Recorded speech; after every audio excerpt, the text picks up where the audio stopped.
All right, and we are live. This is Encounter Balance. Today I have a very interesting game here planned for you guys. We are playing an all commoners D&D 5th edition game. So all of the players here, commoner stat block with a couple slight modifications. These are not your average adventurers. This is basically just trying to get by in an oppressive world. I will go ahead and have my players introduce themselves, though. Anything that you want to plug, go ahead, and we'll start with Sam. Hi, everybody. I'm Sam. I don't have anything like that yet, but I'm super excited to play, and it'll be under 3 Gorillas, so keep a lookout for that on YouTube.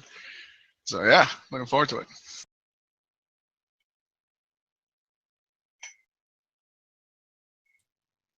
Awesome. And how about Connor? Yeah, I'm Connor. I'm a nobody. I have nothing to plug. I'm playing Alfred Hugenson, just a farmer that just trying to get by. And yeah, I'm looking really forward to this game. Alrighty, and then Caius. Hi, I'm Caius, and I'll plug the Tabletop One Shot group as a good place to meet other gamers, or Absolute Tabletop as another place to find games if you like this, or even more high-powered games. Check them out, and I'm looking forward to the game. I'll be playing Seth the Tall Subsistence Farmer. Alrighty, and last but not least, Baptiste. And I have nothing to plug either. And well, like the game, I'm a commoner, so I just play, enjoy it, try to find games on the channels Caius talked about before. And I'm gonna play Peter the Cobbler, and hopefully not die right away. So I think we should get started. Absolutely. Alrighty. Well, in that case, we will go ahead and get right into the game. So we start, opens up. We see this beautiful keep, this castle that's been built, rolling green hill, immaculately kept. 2 guards stationed at the front of the large double gates that stand at the front of the wall. And as we kind of move inside of the keep, we see a man sitting upon a throne in the back of a hall. There's a large plate of food, a practical feast for one, all sorts of various exotic foods and different alcohol and liquids and water, finery. And then we kind of move away back out of the castle, and as we kind of start to zoom out, we see suddenly from this rolling hill, this beautiful castle, the town that surrounds it, and all the buildings around the town completely worn down in disrepair, in a stark contrast to this single pristine spot. The buildings can barely seem to stand on their own. We see people in the streets just horrifyingly skinny. And just the town seems to be an utter mess with the exception of this one keep on the hill. We move down into the town, into a small rundown tavern. And there we see a handful of people there just gathered for the day. One of them is Peter, the town cobbler. Everyone knows him for his ability to repair shoes. You haven't got much business lately, not because it's not needed, but because no one has the money to pay you. What would Peter be doing sitting at this table? He's eating like a meal, but it's really bare bone, like some beans, and that's it. and you notice is like barefoot and is next to Gabriel the carpenter and telling him, well, you see, I tried to boil my shoes. It was horrible, but it was a good meal last night. But I got nothing. Like my last pennies are for this meal. This cannot continue.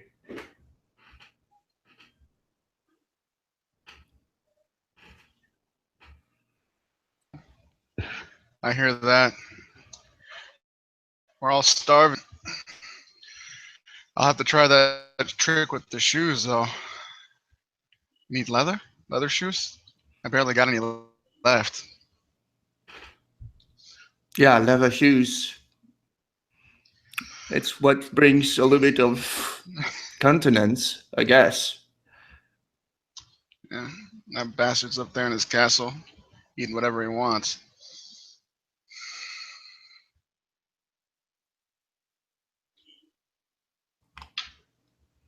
And well, it's pretty late in the day. Like, are there still people on the farms? It was pretty dry. Are they still, like, is there any food in the fields?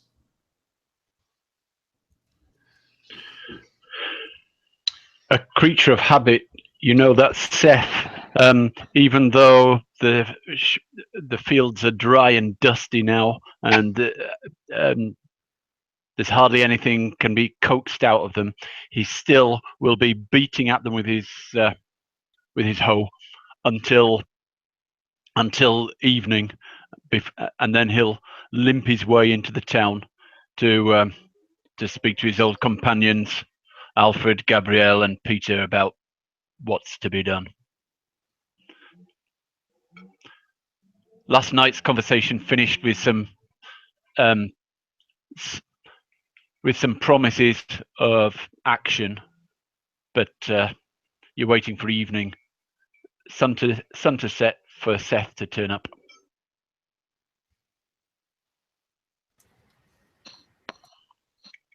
And now let's push it. As the sun goes down, you hear the flap, flap, flap of his boot. The sole of his boot has come off, and he kind of kicks it with each step to make his way into the tavern. And very wearily, he makes his way over to your table and eases himself down. Gets out a wine skin and coaxes out a bit of water and drinks from it, and says, "I can't survive much longer. Neither can Alice or Martha. Though of course the mother-in-law will survive for another year or two, probably, nagging at me to get out in the fields. What's to be done?" Yeah. I don't know. Well, no matter. Well, we got to do something quick. My little girl Grace came with this. I need to feed her something. Mm-hmm. I worked for him last summer to bring in the harvest, and he promised me 2 sacks of good grain, but the grain I got was rotten. That bastard. Well, where's Alfred? Does he still have any beast, or are we done that too? Still had any animals? We'd probably have some meat. It should come in soon. Alfred follows in after Seth, a few minutes behind. He had to close down, tie the fence up and such. Ain't nothing gonna grow in these parts. As he says as he kind of enters, he's just mumbling to himself. He sees you, the 3 of you, sitting at a bar stool, at the bar, and pulls his chair up alongside you. He's too broke to be able to actually order anything in this inn. He just kind of stares listlessly, into this empty flask. Yeah, and probably Peter put the beans in the middle of the table. Even there's really little bit of slop and few beans in it. Well, we're not much of a group, but we need to do something, like bring food or make that bastard pay somehow. Are we going to go and try and negotiate or take? I don't know, like he said with grain, and last time there was negotiation, you got rotten grain. Yeah, this man's starving us on purpose. I don't think there's any negotiating with him. But Seth, you said you worked for him last season? Last harvest. Last harvest? Did you manage to see any of his castle? You think you might remember any way to get in or anything of that sort? He takes off his hat and scratches his wiry head, thinking it over. I ain't skilled in breaking into places. It looked there were mighty many guards around, but let me think. As I think over the place, can I think of any rundown sort of neglected walls or places where we might be able to sneak in? First into the grounds and then into the castle. Yeah, I'll say that,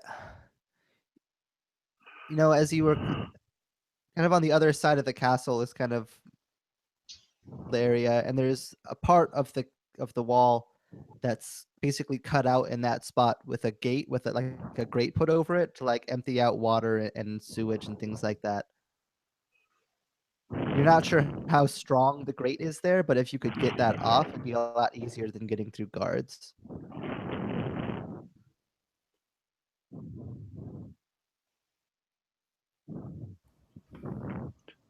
A sewer outlet. Maybe if we had an ox dragging on to sort of drag at the iron, we might be able to pull it off its hinges and get in through there. Yeah, I got an ox in the barn. He's the last one left. Ain't nothing but skin and bones at this point. But he might be good, strong enough to rip with this grate you've been talking about. Good. So we will need sacks to get food in it, at least. Like carry or crates or anything to put food in. Maybe bring up a cart alongside this ox. Yeah, Load but it let's up. bring the cart at least, of course. I can get a cart. I think I still got most of one behind the house, so I could fix it. Get in running condition. Okay. Well, if we're gonna sneak by, Seth, I need to repair your shoes. You cannot even run in this. Or at least go barefoot. God damn it.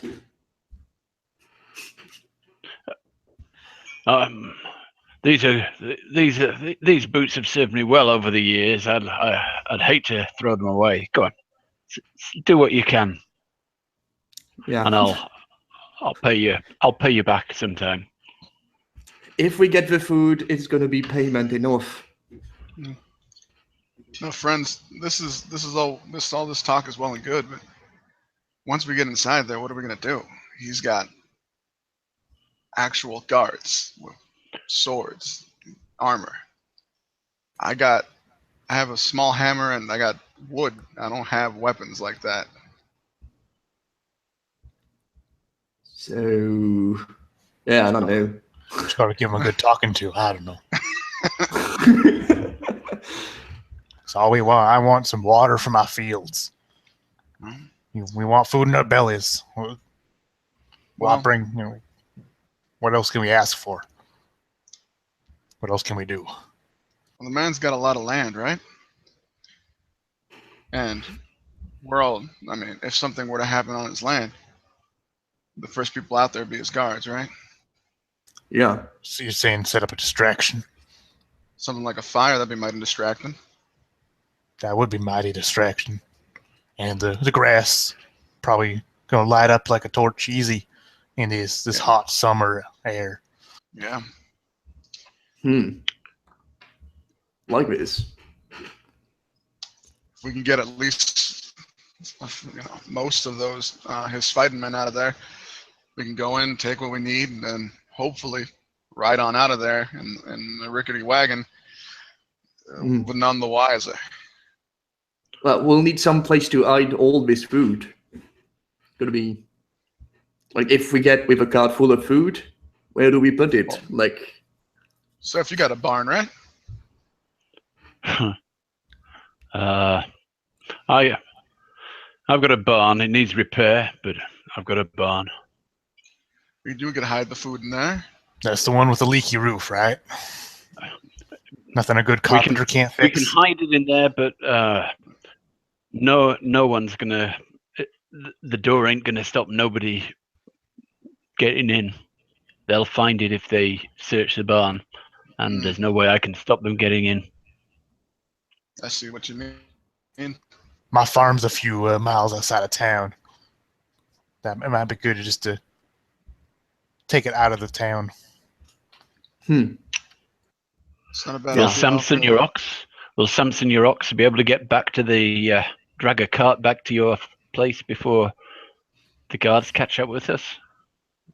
I can't guarantee anything, but I sure damn will give it a try. That's for sure. You I never know looked that. like much of a sprinter to me. Not anymore. That's for sure. Well, actually,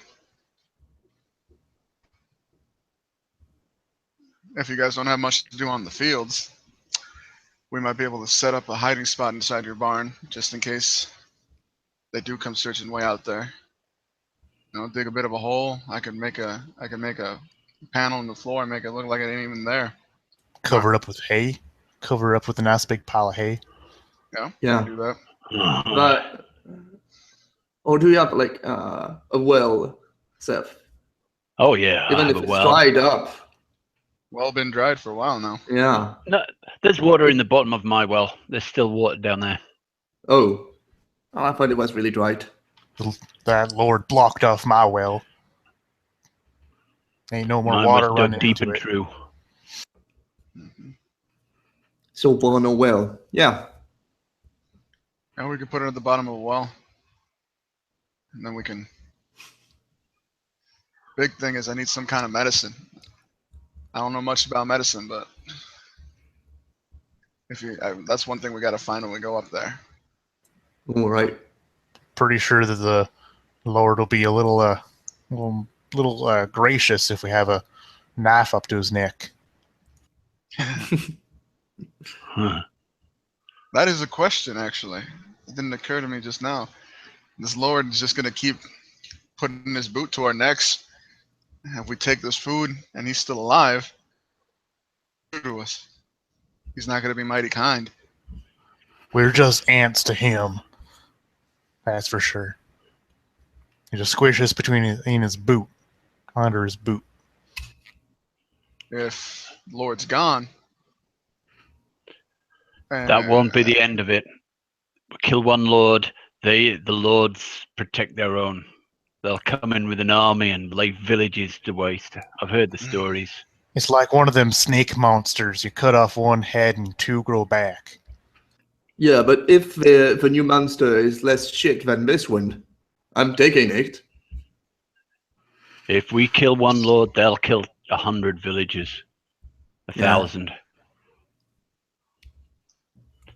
That's true. And what's to say? What's to stop the guards there from just deciding that this is their town, putting a whooping on us, taking over till the new lord takes over? I think, I think he's got a point. Can we find any way to Picture. leverage him? Does he have any, like a daughter, a wife we can use against him?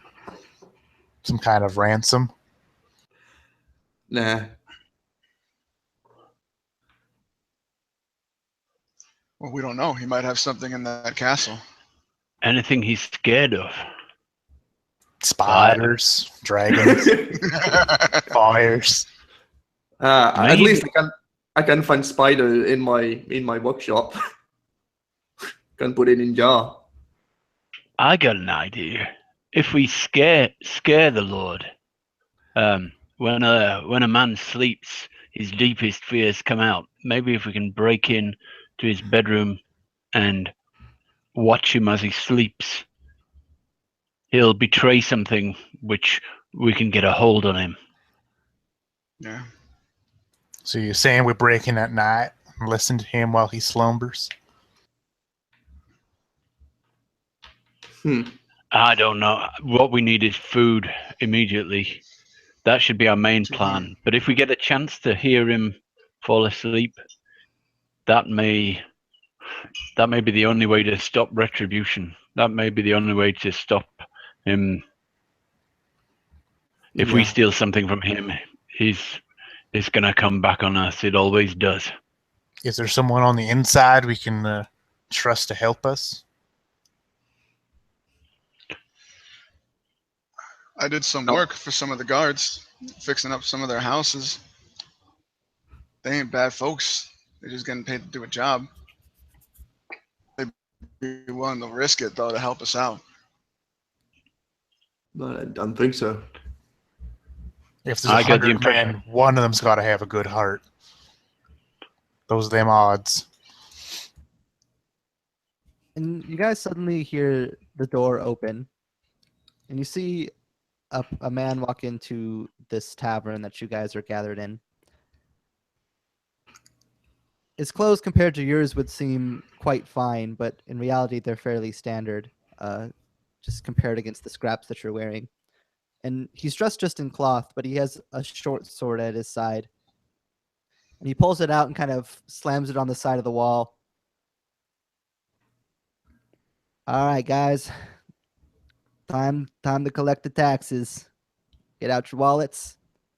Lay it on the table. We'll come by and pick it up. What taxes? I haven't had work in weeks. I got no money.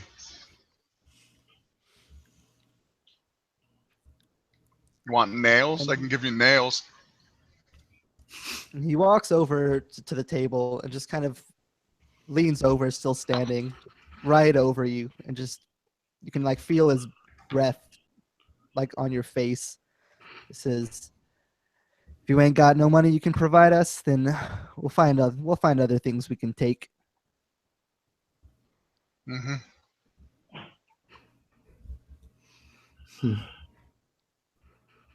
And kind of like he basically like pulls out the short sword and is basically like waving it around.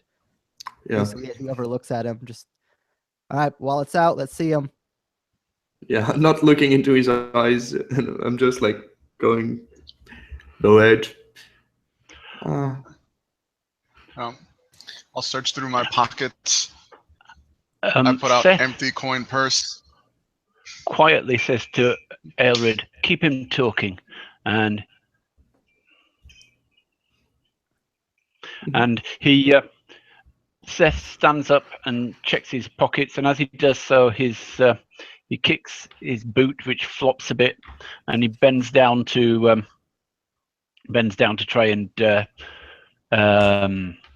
fix the sole of his boot into the right place and sort of massage some life into his toes, and but he's just crouching down on the floor near the man with the short sword. Yeah, and he doesn't pay any heed. He's still kind of bearing over Gabriel. Just as Gabriel managed to scrape out just like a copper piece or two out of his wallet, this man just immediately just snatches both of the copper pieces up. As he stows them snatches away. the two copper pieces, Seth will tie his laces together, so if he makes any sudden movements, he'll fall over, hopefully.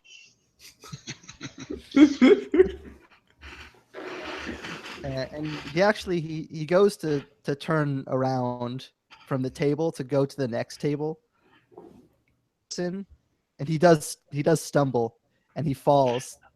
As he stumbles, I'll try and grab his short sword from him. Oh my! All right. Or Oh, grab damn. his grab his short sword arm.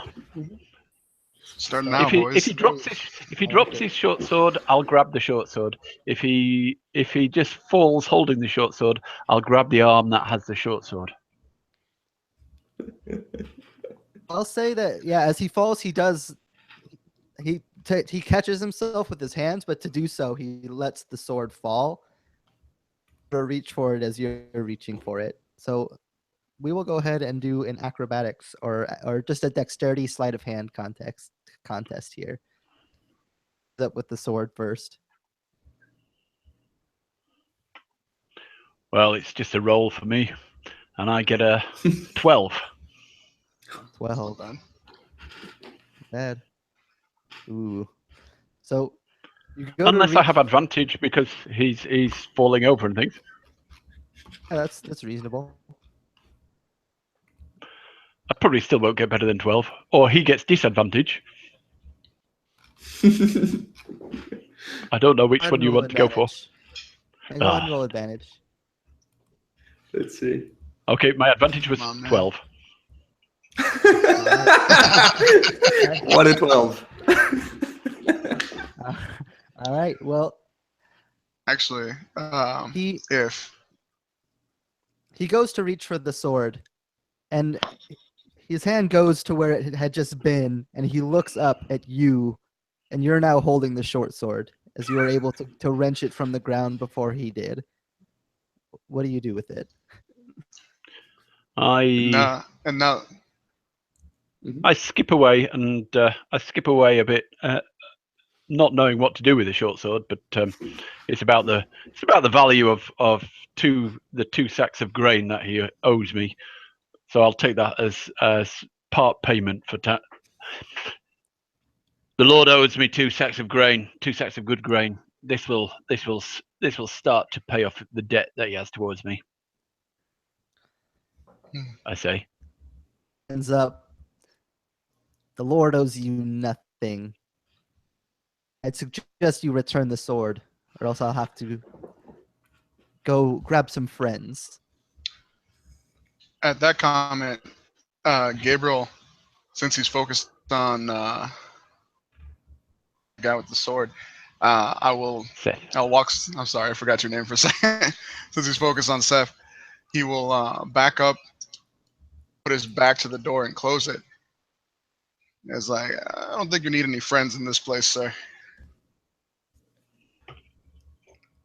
I don't think you have any friends.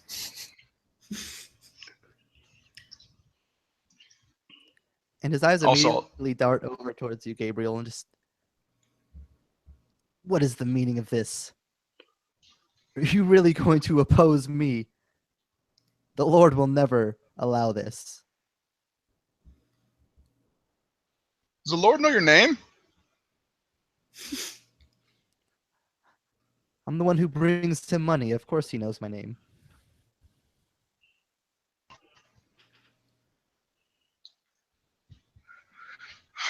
I mean, how's the Lord gonna know who did it? Maybe you fell in a well and you got too drunk. Wind up dead in one of the wells. His I'm just eyes saying, flash it's between 4 a of us. mixture of his eyes flash between a mixture of anger and fear as he hears you threaten him. Now, what I see is a man in a bad place with a bunch of pissed off people. It doesn't have to end too bad for you, though. Questions? You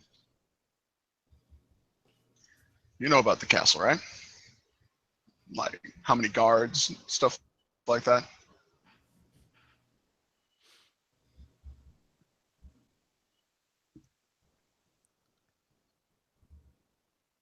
What's your point? Point is that your night doesn't have to be too bad if you just answer some questions truthfully. Over there can learn how to use a sword today. How can I be sure that you won't just be rid of me after I answer your questions? Because we are good people compared to you. I kept my part of the bargain. I did my work last summer. I just didn't get paid for it. Mm-hmm. We pay our taxes. We're good folk here. We're just really hungry. We just want a couple answers from you. Can you do that for us? Or do things have to get bad? You're bluffing. Seth looks over at the whoever runs this bar. How's he reacting to what's going on? You can see he's definitely scared. Like he going on that's in opposition to the Lord, and that makes him fearful of retaliation. But there's also kind of a glint of like support, kind of in the justice of the situation. It's kind of hard to gauge exactly where he's at. Staying out of it for now. He's not going to take a side quite yet. I think as the tax collector said, "Oh, you're bluffing," I think like Alfred just like crack his neck, kind of crack his knuckles, kind of just like flex. He's bare chested, right? Because he's been toiling in the hot sun all day. You just see his like back muscles and his shoulders just kind of just rippling as it says that. It's like he's silent. Just you're bluffing. I don't know.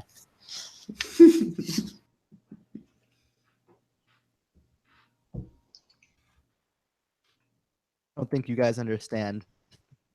If you think it's going to end bad for me, just wait until you see what happens to you if you go through with this.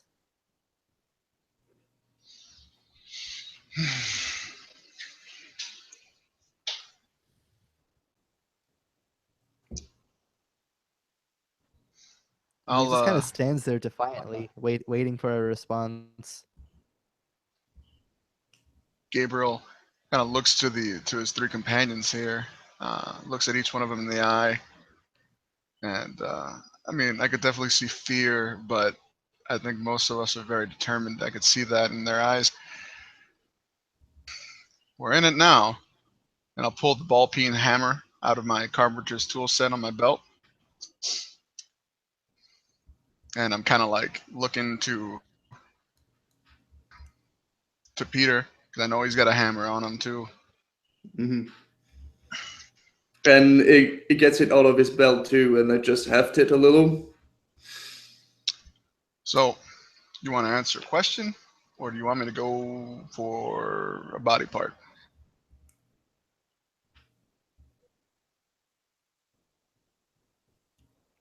He just stands there silently, just locked eyes with you.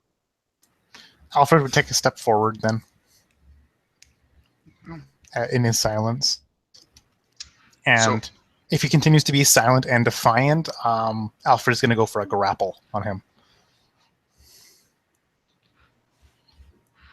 Okay, yeah, go ahead and make an athletics to grapple. I got a total of 18. Ooh, Wow. strong farmer. 17 on the die, so... He also got an 18. Ooh. But I will say, since you have the extra strength, that you will successfully grapple him. Yeah, so I kind of just do some kind of lock. These two arms, I kind of hold him still. Holding him out to Gabriel with his like smaller, carpenter hammer. Yeah. And with that, Gabriel is, since he's got him in pretty much a full headlock, I'm just gonna start hitting him in the stomach with the hammer. Not the sharp end, obviously, the flat end, but I want to basically knock the wind out of him. Right. And as you go to actually pull up and start to swing, you hear him just, okay. What do you need? All right. How many guards are in his employ?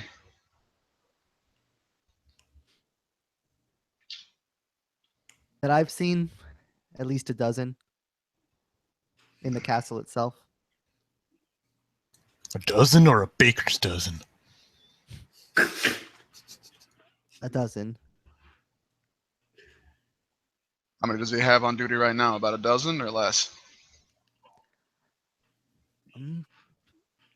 They take shifts. I mean, maybe 4 to 6. I don't know. I don't know that part of his schedule that well. You're not very good at counting for wearing those fancy clothes. Where does he keep the food? He's got to have huge supply of food up there. Where I are the don't know. granaries? You must have seen the granaries. You must have seen the food being deposited and delivered. I only go in there just to give him the money. I haven't walked around in there. I haven't explored. I just go in and out.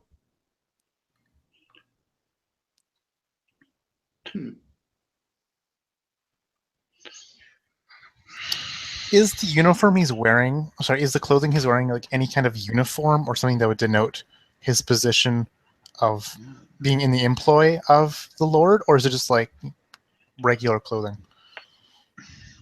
The clothing itself is just basic cloth, but like sewn in to the cloth is like the symbol of the Lord, just to kind of show like that he status of being the Lord's direct servant.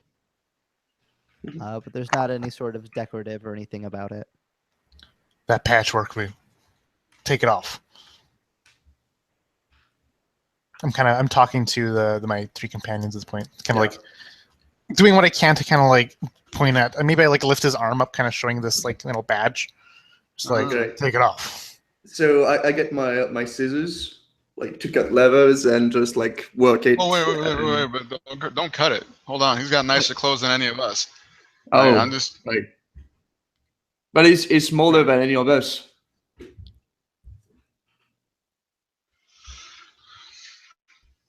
fair enough. Well, Any of us could let's fit into his just clothes? try. Let's just try it. Like try to remove his clothes while you grapple it. That'll be awkward. I'm not sure it's gonna work. Well, no, let's just cut it. It's gonna be faster. All right. Sir, don't move. I don't want to get you. I'm trying my best to keep him from moving. You cobble. Yeah, I know. Just tap on your arm. 12 plus guns. You're trying to cut the the sewn in part of insignia. his sleeve. Yep. As you go to cut it, his arm, and you actually cut right through the middle of it. Okay. And it like Peter gets his hammer and go, I'm sorry, and hit his foot with it. Well, try to, at least. That's a 13.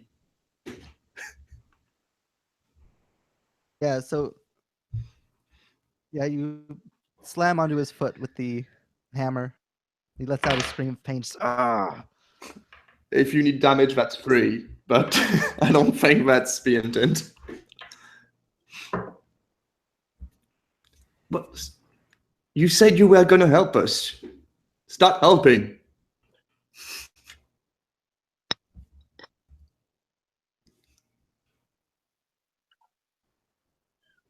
And just a minute. Mm-hmm. As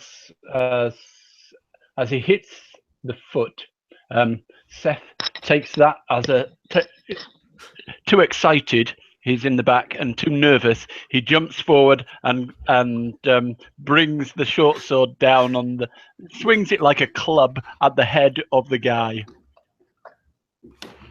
In a mad panic. All right, go for it. He's being held, isn't he? So does that give it? It doesn't actually give me any bonuses, does it? So I'll give you advantage in this scenario. Okay, but I'm not proficient, so have I got any minuses, or it's just no pluses? It's just a flat roll. It's a flat roll, isn't it?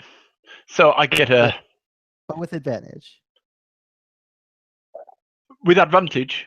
Oh, because I got a natural 1. But with advantage, it's changed to a 7. So with a scream, I leap forward, swing, and completely miss him, I guess. Ow! Does he hit Alfred? Yeah, I imagine as you go to swing it, the weight of the blade is you're not used to swinging something with that kind of weight, and like it just kind of like you can't I quite mean, get you're the supposed to momentum. thrust with the short sword anyway, so I swing it Yeah. and You hit with the flat of the blade, just like a clap. Shoot. and I imagine it go clattering across the floor as I land with it. Ah! And he Oh. looks over at you for a second in panic as he sees the glint of the metal and the blade coming towards him. And then as it just like kind of clatters out of your hand, just kind of slapping him with the side of it, growls, just, "Ugh. What are you trying to do?" It's a new outta intimidation here. technique.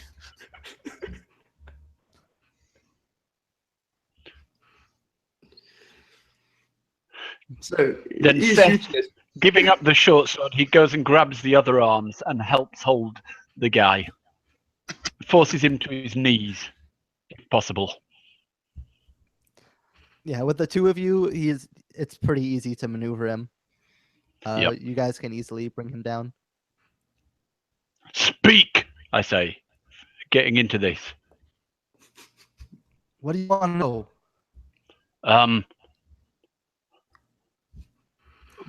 What's your name?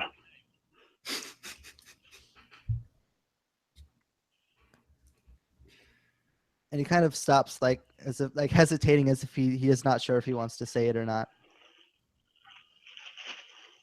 What's your name, tax collector? Speak quickly. Gabrielle, I mean, Thomas. Garth Thomas. here has no patience. It's Thomas. My name is Thomas. Thomas, the tax collector. You've chosen the wrong boss. He's dishonorable. Not all of us have the luxury of choosing our bosses. Tell us about it. We're peasants.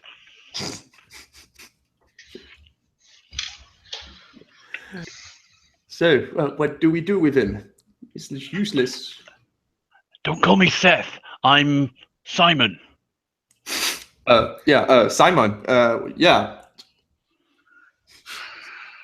Damn fools. All right. Well, Thomas the tax man. Here is right. You got a shitty boss.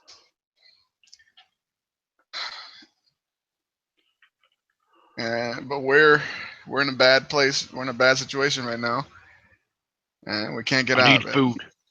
Yeah, I need water. we need help. So Thomas, I need a pee. I need a good drink. So Thomas, please tell me something that'll help us out. We're desperate men. So Aren't that we, we don't. Gavin? I say, with a cunning look in my eye. Now we are. Am I Gavin or is he Gavin? I'm confused. I'm Gavin. Wait, no, I'm Garth. That's what I thought. He said Garth earlier. So am I Gavin? Oh yeah. Oh yeah, you're Gavin. I'm Gavin. Well, what's he then? All right, guys. One of them. Guys, stop. You're hurting. You're not helping.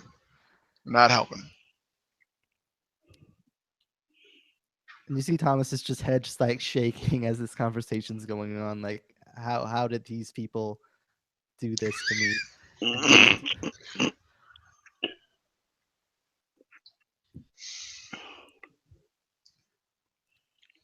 All right, okay. But if I tell you this, you have to let me go, okay? Yes? No? I give his arm a twist, a painful twist, and say, "Don't give us orders. We're giving you the orders." We'll let you go if you go in a well. They're drier this time of year, and you'll hit your head on something hard instead of something soft like water. Let's see the kind of information you got. The Lord at the back of the main hall. There's a door at the back right. That's the Lord's room. That's his personal room. As it gets later, dark for the night, that's where he goes to sleep. I don't know much about the castle, but I know that. That's on the first floor. Yes. And your shirt. We want your shirt. And you took meal, like, probably in the castle, like, well, the kitchen. This I snack don't or know where the something. kitchen is. The pantry, the storeroom, something. I don't know. I don't know. All I do You is never I saw go him? into the Great Hall. It's just the first thing, and I go to the back of the room. I give the Lord the money, and then I leave. I don't know why you guys expect me to know so much about this place. I look over at the other guys with a look like, he's got a point. I'm like, okay. Here's the thing, Thomas. When I was young, I wasn't very good at my job, and I messed up while working. I hit myself in the head, knocked me out for hours, and it really hurt, and it sucked for the next week. Time, I gotta have a big headache, and then I hit him with my hammer in the head. Yeah, and with the two people holding him, you won't even need to make a roll for that. All right. And given the smack he's already taken from Peter earlier, you can easily knock him out. Yeah. I just full swing to the side, like the side of the hammer. I'm not even using the hammering part. Just bah. I'm like, oh. Well, we're in now, boys. Yeah. Alfred would exclaim out to the rest of the patrons in the tavern, "Nobody here ain't seen nothing."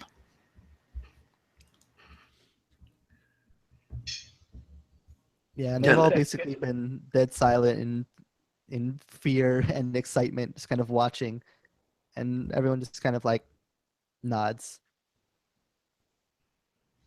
Let's get this body out of here. Yeah. Let's put it Take inside a a shirt. well if we can. Take his shirt first. We might need that as some kind of cover up. I don't know, Gavin or Peter. Peter, I can't remember your names anymore. You kind of confused me there. Sam, Seth.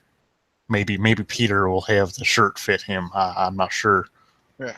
We'll take off his shirt and his pants, and we'll tie him up and lower him down into a well so he can't get out till he, even if he wakes up.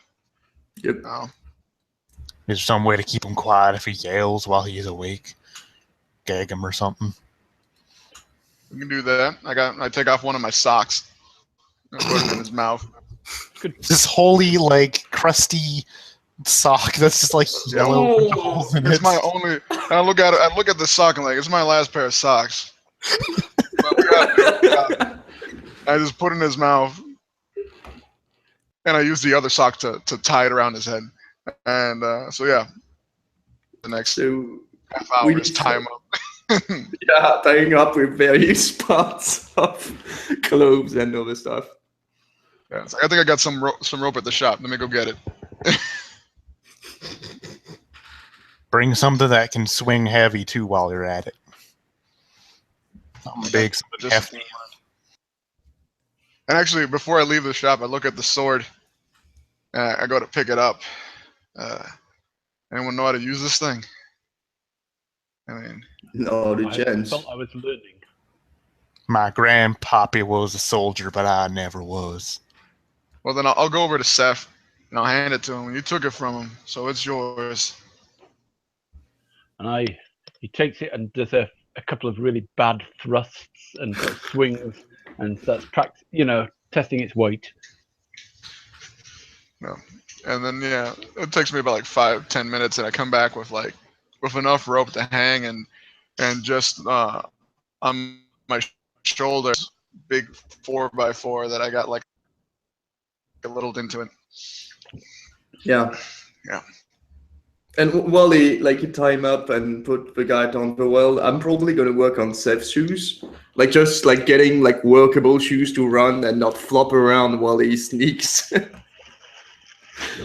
Like try to repair it somehow with the barely scraps that hold it together.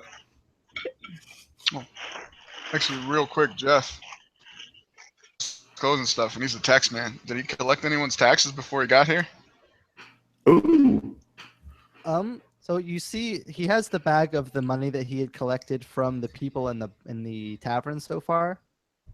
But it seemed like that was his first stop. So there's probably like maybe 8 to 10 copper Okay. pieces in there from the various yeah. people that he's Give it taken. back to the other people. We should give it back to Yeah. who we took it from. Yeah, Yeah. good I'll idea, pass Seth. back to all the patrons. Yeah, and as Back, you return we everyone's can give them money, they just like give you a nod and just thank you, like just earnest kindness in their eyes for Buy that, some for the food. very kind act. Yeah. And then I'll turn to everybody now. Anyone comes asking for what happened to the tax man, he never made it, right? Yep. Never saw him. Never Oh. seen no Thomas. Yeah. Oh god.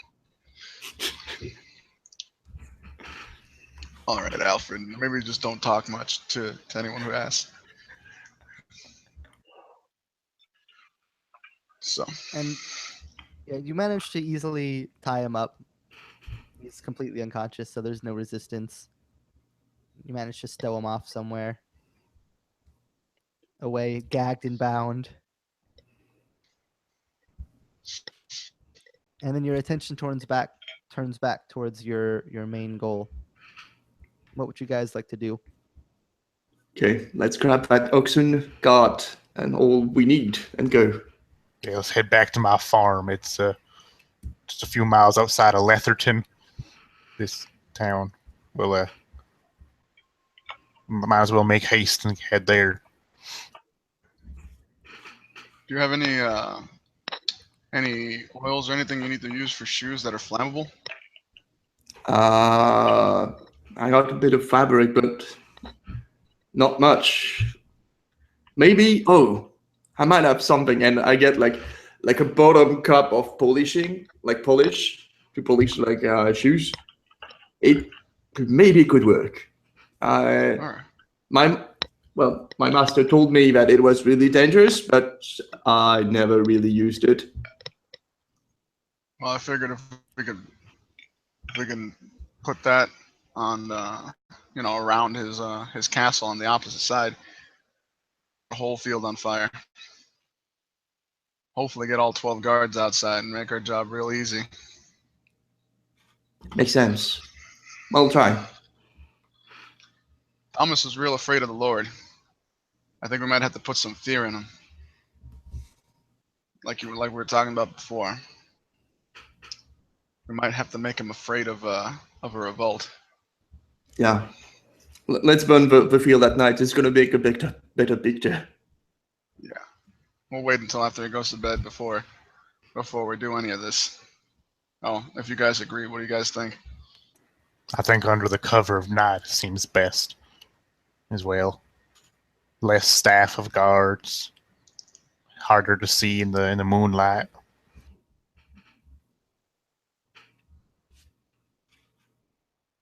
Very good. All right then, let's gather up our supplies and get the cart, as many sacks as we can get prepared, and we'll meet. What do you say? We meet at town square or just outside the village limits. A bit after midnight. Yeah. Yeah, we'll meet at the crossroads in approximately 2 ticks of an hour, or 2 hours. I can't remember what damn units are called. Never went to school myself, but A while. when the moon's at its highest, that's for sure.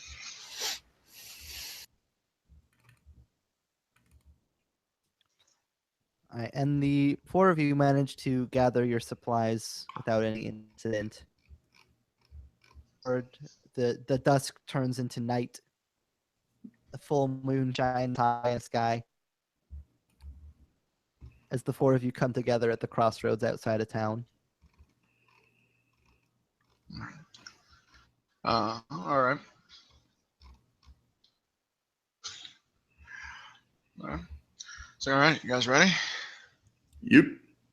Go. And I was gonna say I got a bunch Right. of basically like sticks with rags. I'm like, here, rub that shoe polish on these rags. We can make some torches and just throw them all over his fields. yeah, and I like just go the bottom of the thing to get like almost start with shoe polish and the end of it. Well, here we go. Hang on. Which way Good is the luck. wind blowing? I have no idea. It's not blowing towards my fields, is it? Sure as hell shouldn't be blown towards my fields. You can see it. You guys hear as have- Alfred approaches, kind of like dragging on a leash or on a line. This ox pulling a smaller like cart that he would load on bales of hay or something on. This ox is famished. It's skinny. Its rib cage is kind of showing through the skin. It's very frail and weak, but still much stronger than a person because it's a massive beast. He's got a shovel over his shoulder. He's just kind of walking as the moonlight illuminates him from behind.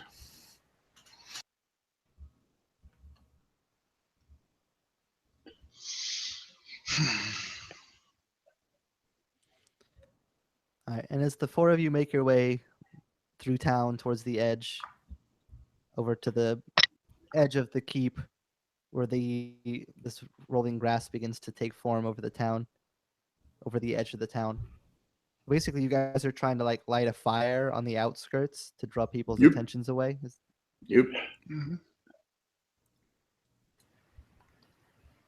Something like one of us sets a fire while the three other of us are near the sewer grate. So that basically the one person causes a Yeah. distraction on the opposite side, basically where we're trying to infiltrate. Yeah, I'm probably gonna be the distraction team. Okay, me.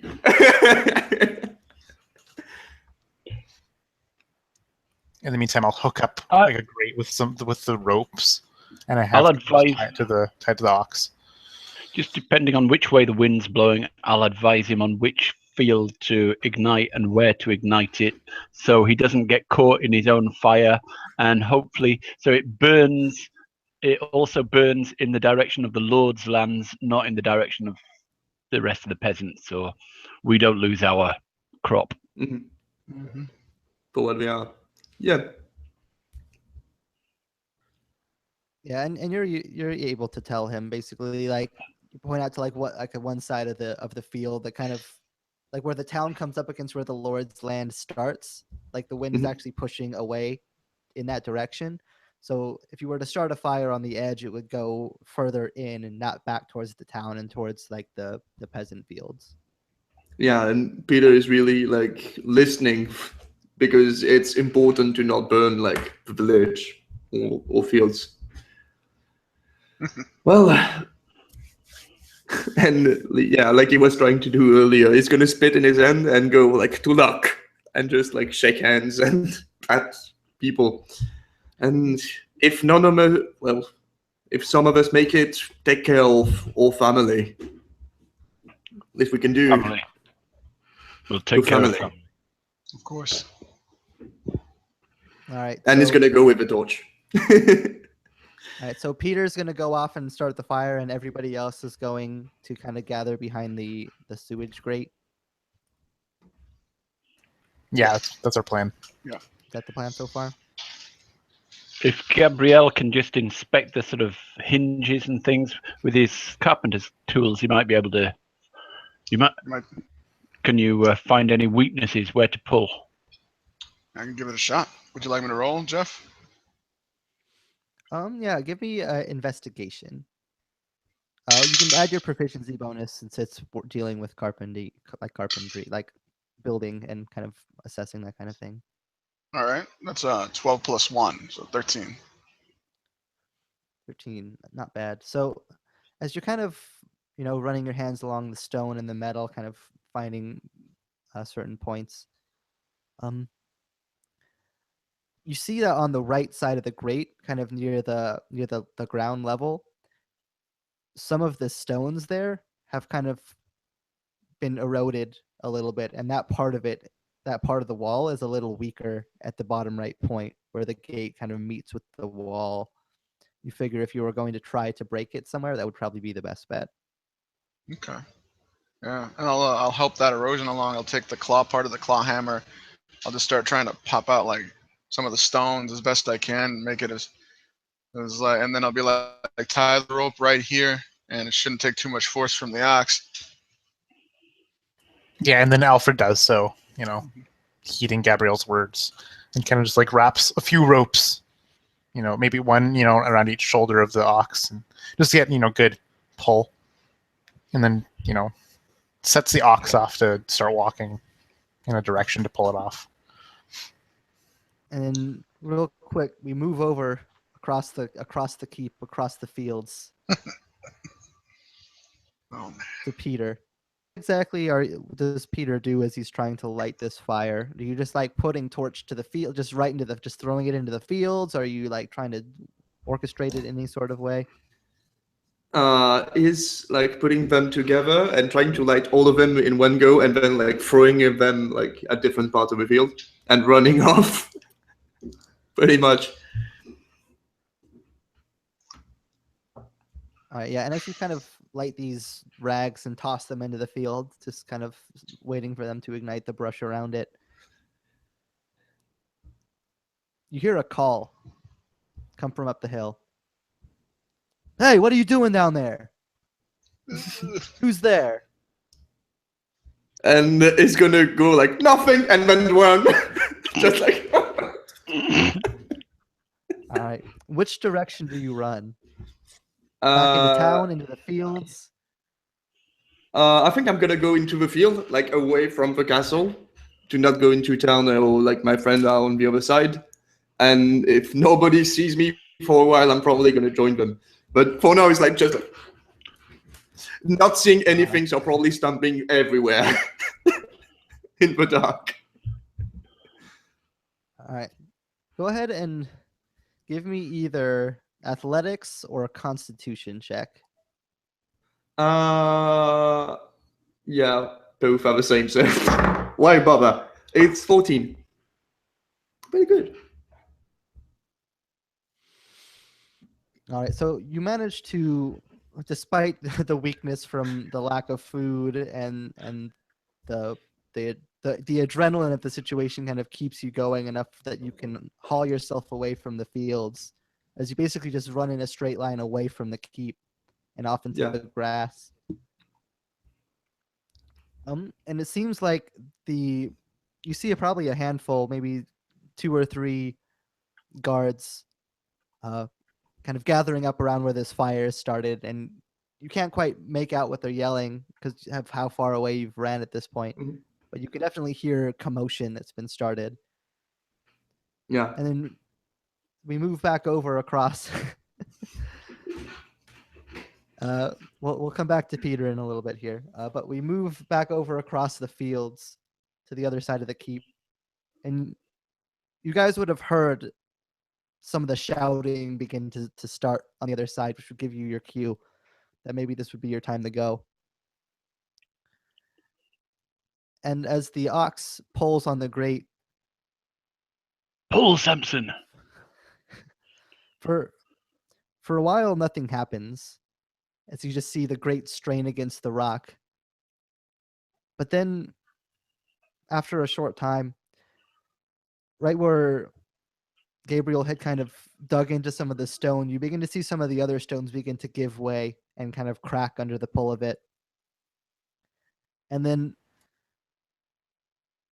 that part of the wall actually crumbles completely as the grate kind of pulls out, like, and pieces of stone kind of come off of the wall, and the grate pulls maybe just like a foot and a half away from the wall as it kind of bends and kind of pulls on the stone.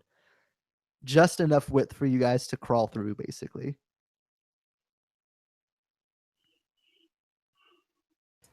Yeah, I'd use my shovel just to kind of clear away the loose rubble that might be in the way. Now that it collapsed a bit, just like kind of just like heaving out the rocks, just to kind of open up a little bit more, and then. And Seth will be. Yeah. Anytime anybody starts shoveling or doing any labour, Seth stands by and gives advice and criticises him on his shoveling technique, and he just stands around smoking and criticising. You know, you'd be more help if you had a shovel of your own. A lot more, I say. Is that back of yours acting up again? You don't know what it's like. You don't know what it's like. Yeah, it's a pain to be old. Come on. I think it's big enough now. Let's go. After you.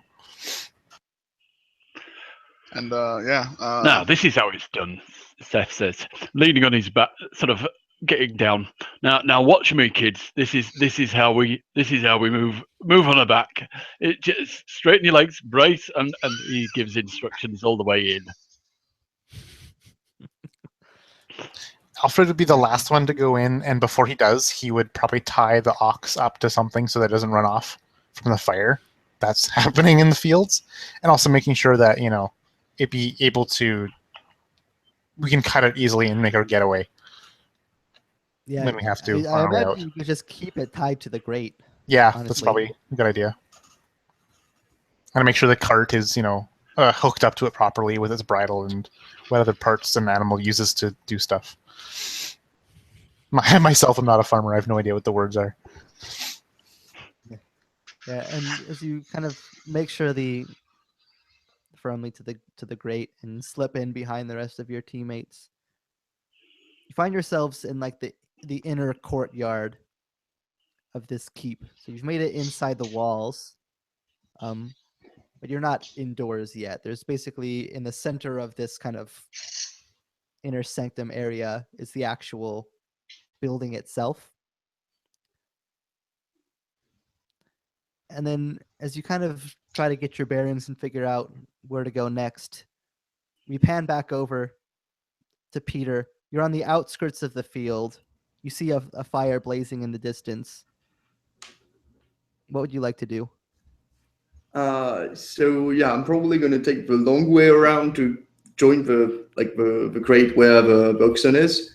Like sneaky. I don't know how I'm gonna try it, but probably yeah, just trying not to step on branches and doing the long way around to join the others. Go ahead and give me a stealth check. Let's see. That's a 15 plus 1. Peasant checks. So 16. Alrighty, so you make your way carefully around the field. Just like basically using the grass as cover, basically crawling through it. Just desperately. Yeah, he's not scared to see. shitless. Like there's guard around, so he's like, I'm gonna die. This was a bad idea.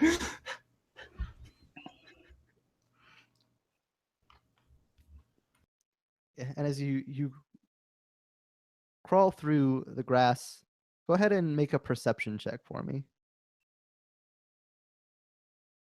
A mighty 8.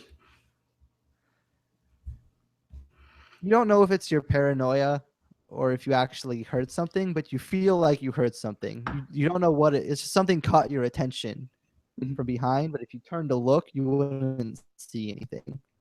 Yeah. Or if you're crazy, or if you heard something, but you just kind of get this weird feeling as you kind of continue to crawl through the grass.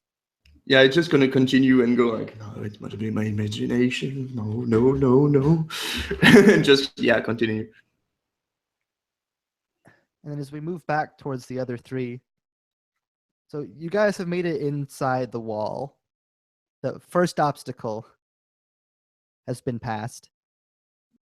What would you guys like to do?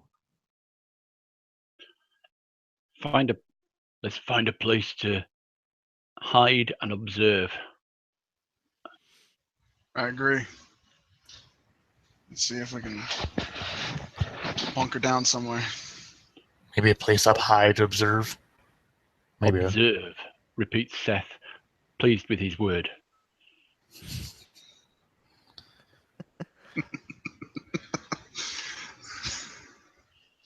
got to be some place we can go.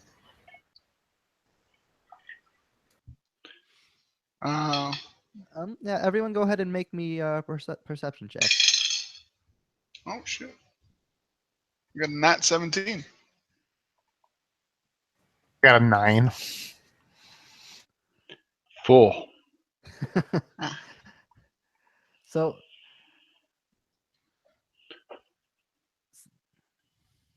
yeah, Seth and Alfred, you're kind of scanning around, just like not really seeing much. And then Gabriel, your eye kind of catches on the back wall, the one that you basically came in behind.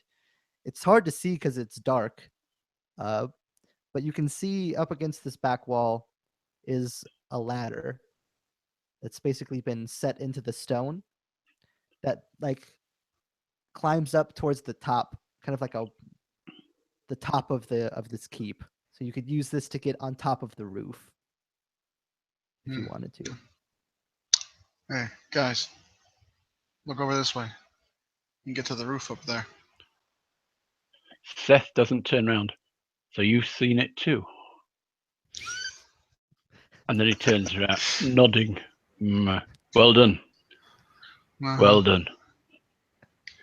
Yeah. And then as I lead, I forgot his name. Not Seth, the other guy. Alfred? Me? Alfred? Alfred. I lean over to Alfred as he's doing that whole thing. He's like, my grandpappy was like that. Here it comes with senility. It's a sad time when our elders lose sense of where they are and their place. If it were me, I'd take them out behind the barn. Put them out of his misery. But in these times of hardship, we gotta work together with whomever we have.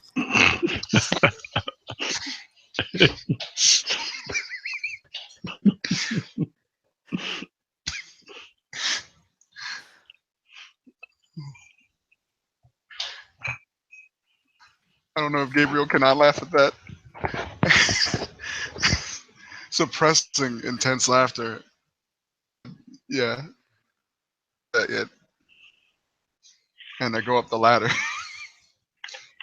At least he knows how to carry a shovel good.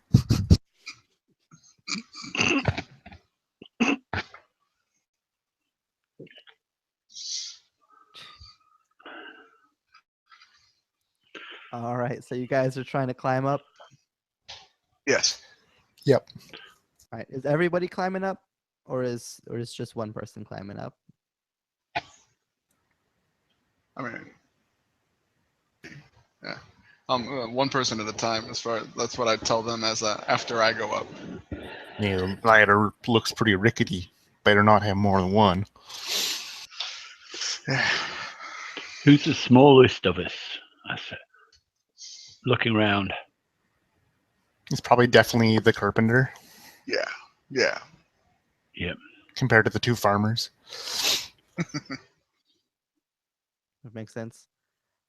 All right, and Gabriel, you make your way up the ladder. And as you can kind of feel the wood straining as you pull on each rung. But you manage to make it up to the top. And you just see flat stone with just small kind of battlements built in around the sides, forming a short wall with some gaps between them. But not much up here other than that. And if the other two of you were to follow after he had made it up, you would see the same thing. It's basically just a solid stone roof. And from up here, can we see the fields or anything like that? Or You can absolutely see the fields, part of which is turning into a pretty large blaze at this point. can I tell how many of the guards have gone out there to try to suppress that giant inferno? It's a little hard to see given because they're at the very bottom of the hill is where the fire is. But you can definitely see a small handful, maybe 3 to 4, 5 at the most, something like that. Do we hear the sounds of them like shouting, like "Oi, oi, oi"? Yeah. Yeah, it's kind of indiscriminate noise at this distance and with all the commotion, but you can absolutely hear in the distance just some shouting. Looks like Peter's distraction worked. Yeah, that's Should be less of them It's not- rats running around. yeah, still more than I like though. Hopefully, Peter should be coming through that hole soon. Let's see if we could spot anything else. Give him a minute to catch up to us. Should we have someone wait for him? I say we all just give it a minute. Let's all of us wait for him until he comes around. Yeah, get our bearings. You know, because we still have to figure out a way to get. So yeah, actually, given that, is it obvious how to get in on the walls or anything like that, or is there any kind of like hatch on these battlements or anything? There's no obvious roof entrance that you can see. You definitely would know just in general that there's the front doors that would get you into the main hall. You're not sure if there's any sort of side entrances or anything like that. You'd have to kind of take a look around on the ground level to find something like that out. But you can see if you were to kind of lean barely over the battlements down at the front of the building, that there is at this point one guard stationed at the door. Is there light coming out of any windows?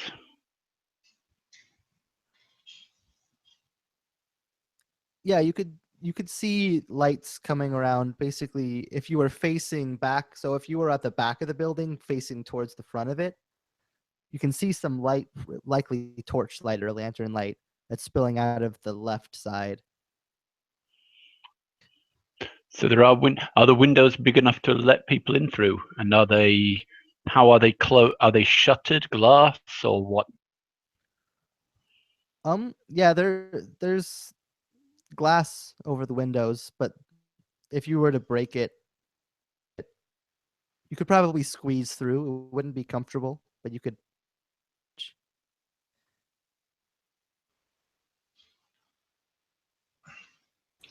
Do we see any larger area where would the kitchen / like servants' quarters would be? I'm thinking that might be where the storeroom might be, where near to. It's kind of hard to tell from the roof. Like this keep doesn't have a lot of like shape to it.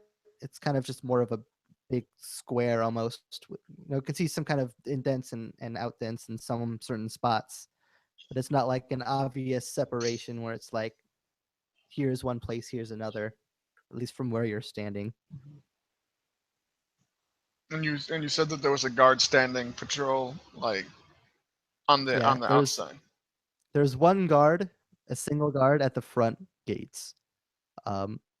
Looks like the other guards who were posted at the gates and at the door, those 3 were people that have gone out to the field, and there's one that stayed behind.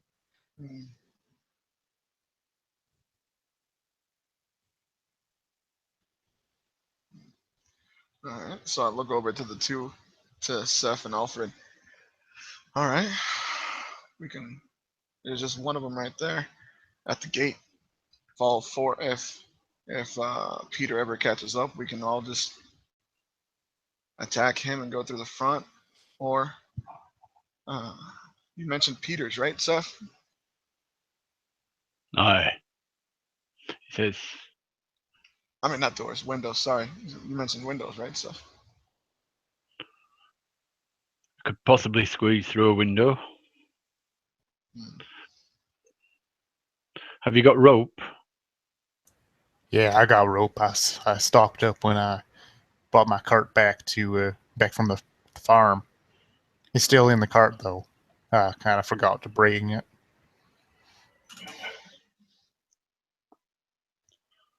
Now, if I'd had rope, I wouldn't have forgotten to bring it. Yeah, of course you Well, what's wouldn't your- have. Well, what's your plan with the rope? Well, we could let you down to a window to see in, and if it's a good way in, we could avoid taking out the guard altogether, because the guards in the field will come back eventually and notice that the guard at the door is gone, if we're even able to take one out. I got an idea. All right, what if we take what if we take out that guard, and one of us dresses up in his armor and pretends to be him? You say take then out what? the guard, very easy. Well, we got the drop Yeah. on him. Well, okay. Let's say we We do that, outmuscle him and then 2-1. I mean 3-1, counting you, Seth. and then what, Alfred? And then we take his They won't armor, recognize. take his helmet, cover our face, cover my face, maybe your face. I don't know. I'm not really good with coming up with them ideas. Yeah. Yeah, I'll probably advocate at one point. Guys!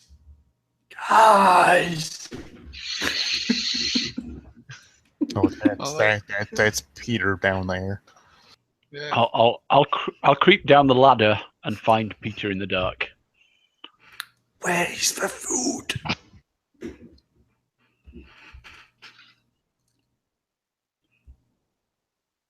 At Can we this point- smell the kitchens? Can we smell where any scent of cooking, or It'd be tough at this point because it's basically night, so no one's cooking right now. And the windows are closed. So you'd have to kind of open something up, try to get anything. is there an obvious well in the courtyard? Yeah, I'd say you could. Yeah, there's a well kind of on the side of the building. It's kind of set into the ground there. And Uh, usually they put the well close to the kitchens. The nearest door to the well would be the kitchens, so they don't have to carry the water further. Also, with him saying that, I'll kind of like hit my head. And it's like, okay. He looks over at the roofs. Are there any visible chimneys or anything like places where smoke would come out?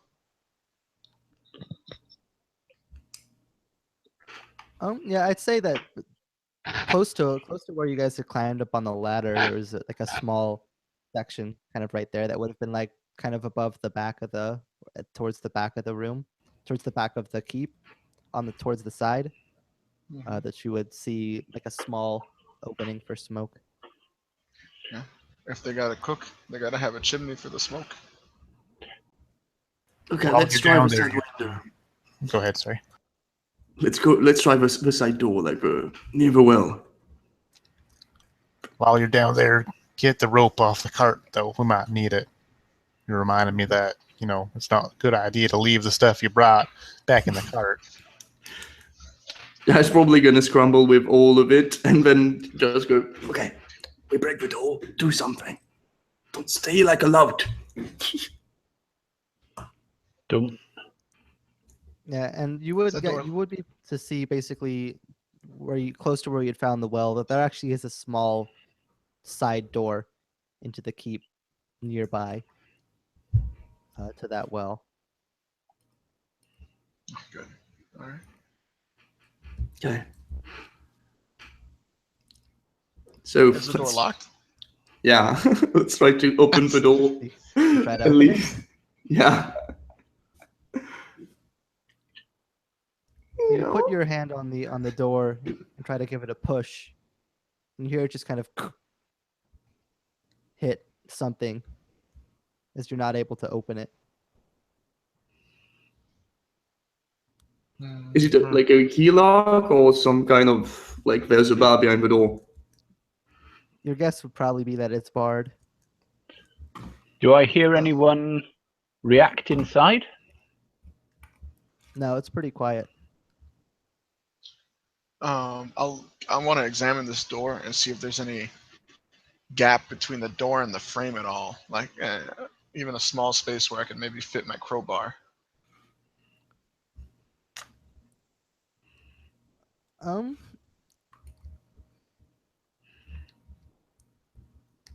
I'm gonna say not really. Actually, the store is actually quite well made compared to what you maybe would be used to working with down in the village.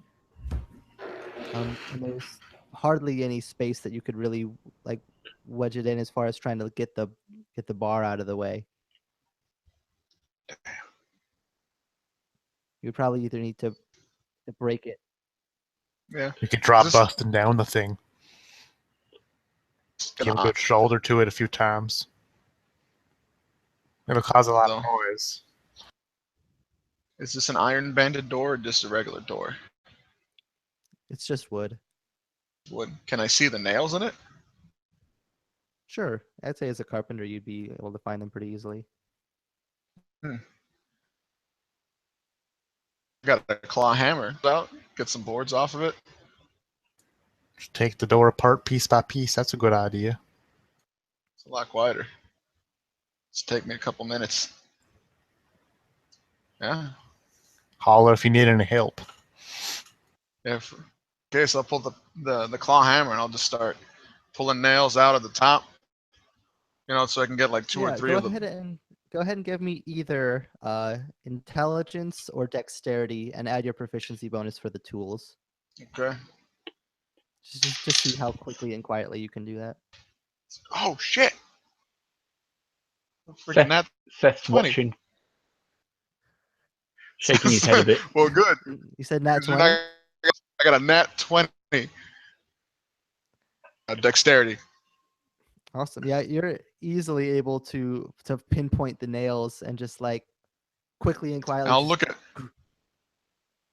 Seth looking at me, and I'll look at him. I'm just pulling him out without looking. That's how you do it. And Seth's got a look that is trying to look like he's not impressed, but he actually is. awesome. Yeah, and you're able to pry a board basically enough of the door out that you can actually just reach through and like move the bar and swing the door open. Seth pats you on your shoulder. Oh, not bad. Good job, Okay. woodcutter. Hey, I don't do the wood cutting. That's my son's job. Okay, let's move in. So- Let's move in. The door swings open. Oh, sorry, go ahead. I was gonna say, look over at Peter real quick. Did you keep any of the torches? That's a no. Maybe like reach for the walls. They might have candles or anything. Or sconce or something? Yeah, like if it's a kitchen or something, they might have something for snacks. There might The oven might there might still be be some sort on. of, yeah, there might be some sort of lingering flames in there or lingering glowing embers. Yeah, and as the door swings open to this just nearly pitch black, the only light is just the small amount of moonlight coming through the window. But you are able, with just a little bit of the moonlight and some embers from where some of these have been put out, you are able to find a couple basically sconces on the wall where torches had been set. If you wanted to try to light them, you'd be able to do so. Yeah, probably have still the things to light, like that light I did the torch, so I'm trying to light them up. Okay, I have a little bit of a flame. And let's look around for food. Alfred's going to check the doors exiting this room to make sure that they're not open, and to make sure that no one comes in by accident. Just kind of like close them and lock them or bar them or something, so that we're not disturbed while we're fiddling with the lights. Yeah, so you can absolutely close the door. The bar is actually on the other side, on the hall side, so you're not able to lock the door, but you are able to close it. And as you light this torch, the orange glow casting through the room, You see that Seth's deductions seem to be right. This is in fact the kitchen. Pretty Good good. call, Seth. Let's check. Let's before we move on. Let's get something to eat. We're all weak from hunger. One of these rooms got to be the storeroom. Yeah, we just like loot the place for food. Yeah. Eat something Like ourselves I don't before really we care move on. about coins or gems or weapons or armor. I just want food. Yeah. Yeah, and you're able to see basically like one of the doors goes into the hall, which is the one that you closed, but another door was closed, and you would guess that that would be the storeroom attached right to the kitchen.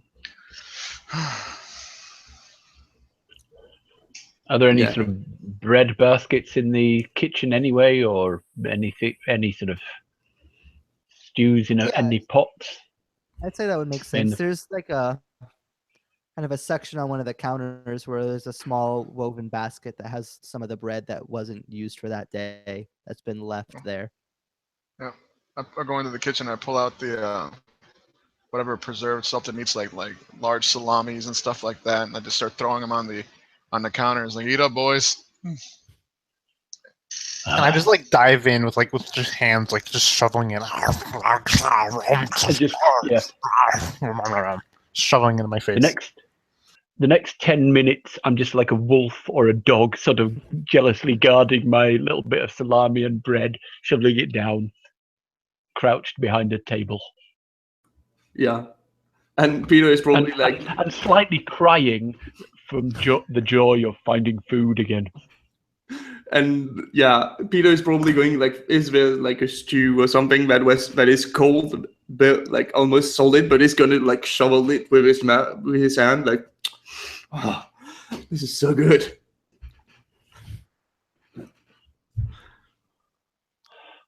Yeah, and as the four of you just stuff your faces with the food left on these counters, just the first meal of any kind that you've had in days at this point. Scouring the place for anything and everything that you can get.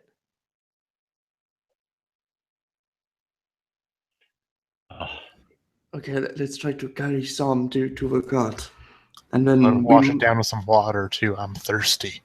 That bread and salami sure is salty. Yeah, try to grab a little bit of water too. Like, So I imagine there's jars probably or- a pump. There's probably a pump or something inset to the wall. Probably just like boom, boom, just kind of pouring into like a stone tank. like a pot with something. Yeah, just a bowl. Just fill up a bowl of water and just slurp it back, fill it up, and pass it around to my other companions here. This is worth it already. Once Seth's drunk his fill, he sort of lets down the bowl a bit and says, "It must have beer or wine." Of course, the Lord would have one of them fancy drinks. And I'd probably check for, probably in the storeroom, big barrels full of it.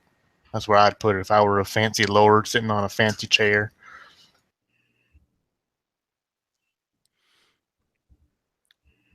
Are you gonna open the storeroom then? Yeah, absolutely.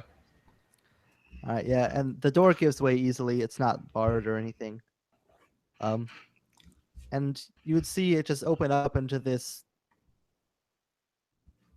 massive room, at least massive compared to the types of stores you're used to seeing, with just like bags and bags and bags and bags just piled up inside of it, barrels lined up, stacked in a big heap along one wall, large sacks of everything else just piled up along, just grains and meats and wines and of all sorts, just piled roof height. I didn't see so much food in my life. Load it up, boys. Grab what you can carry. Let's cart it out. As Alfred says that, he notices Seth is almost in a trance, just gazing left and right at the food and his eyes glazed over, just smelling it all in. And yeah, like as soon as Alfred said that, Peter would start to grab like a sack of potatoes, put it on his shoulder, wobbles a bit, and go for the cart, like to charge it off. No, wait. Potatoes? Nah. You're wasting your effort. We need to take the good stuff, I say. We're going to But take it don't everything. last longer. No sense in taking the good stuff when we're going to take everything. Oh, is there grain? Like things we can plant or... Yeah, there's some seeds around here we can take too. I see them in that the pouch over there. Sacks of grain, and take the meat, the cured meat. Luckily for you, Seth, that those sacks of grain aren't rotten. They're nice, fresh, aren't Smell they? them. They smell sweet smelling grain. Oh. Brings me back to 5 years ago when the grasses were lush and my farm fields were actually blooming in full harvest. Oh, them good old days. Oh, yeah. Okay. Let's do it. Let's bolt. Grab the grain. Let's load the cart. Yeah, grab what you can and let's trudge on back to the cart. Might have to do this in multiple trips, but it'll be worth it. It'll be worth it. Are there just a quick toast, I say, opening the tap to the wine barrel. I fill up a cup and pass it. We've done well. Here's to us, I say. Take a gulp and pass it on to Gabriel. Oh, Gabriel takes it. He's like, for our families. He takes a gulp and passes it over to Peter. Always families. Is gonna like go a little and pass it up to Alfred. For our peers. Takes a big gulp. Yeah, and passes it back, finishing the circle. And if there's any left in the cup, Seth will just down that and put it down on the floor, and then we'll right to work. Yep. If I do a quick search around the storeroom, there might be any empty barrels or anything like that? Maybe old wine barrels that might have been emptied? Yeah. Because if that's the case, any empty ones I could find, I want to take to the well and start filling up with water. Okay, yeah, we'll get to that in a second here. Mm-hmm. As you each kind of grab a bag and begin walking outside, Peter, you're the first one out, and you turn the corner to the door, and you just hear shing, and you see a glint of metal at your throat. You thought you were so sneaky crawling through that field, huh?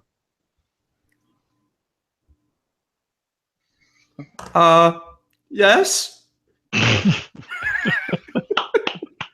And he kind of walks towards you, kind of like pushing you back into the kitchen. And the rest of you see him just kind of like stop and like stumble backwards back into the kitchen. I still have the bag up on my shoulder, probably. Yeah, and you see a guard in chainmail armor with a sword in his hand, pulled towards Peter. As you hear him say that.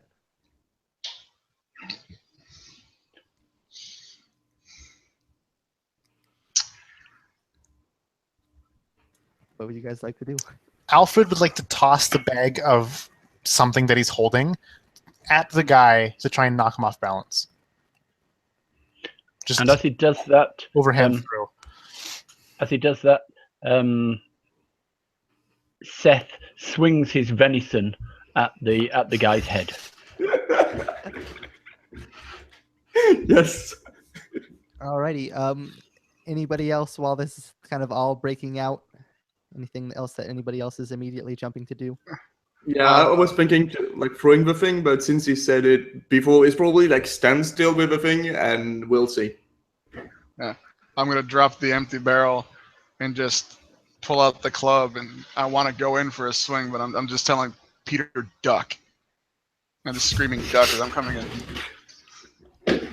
Alrighty, so we'll go ahead and Seth and Alfred, go ahead and I guess that would either strength or dexterity rolls to kind of throw these at him or hit him with the sacks or whatever that you're trying to do. I'll go ahead and give me a roll for that. Yeah, I got a 17 with my bonuses.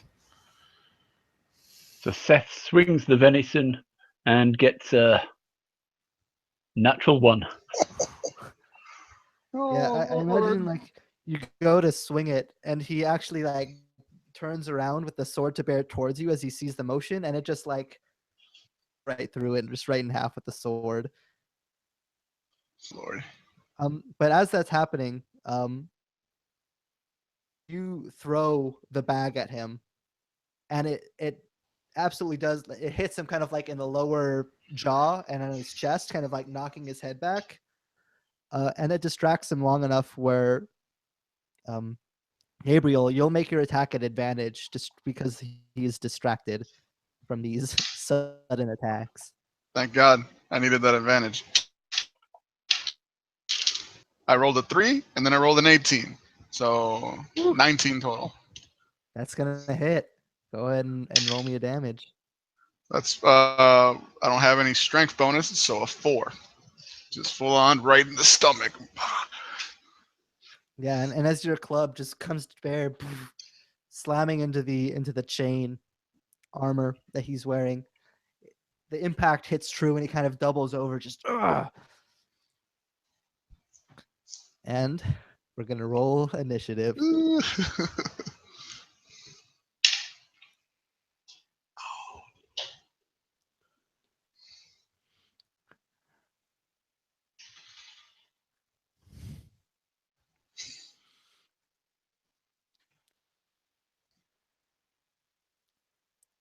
Alrighty, and what's Seth's initiative?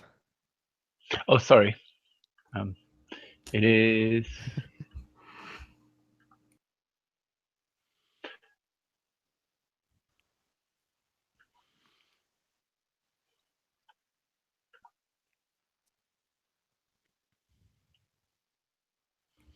Okay.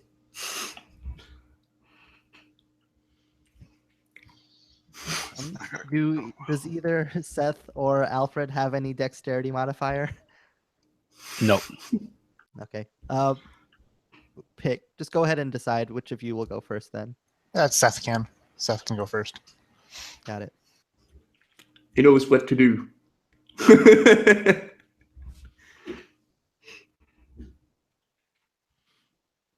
Oh, we have a bully. You guys were very lucky. Oh yeah. Okay. Got him before.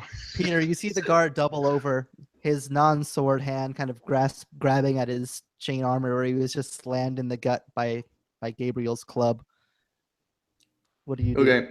So Peter drops the bag of grain, grab the pot of stew he was like munching before, and try to put it on the guard's head and hold it there.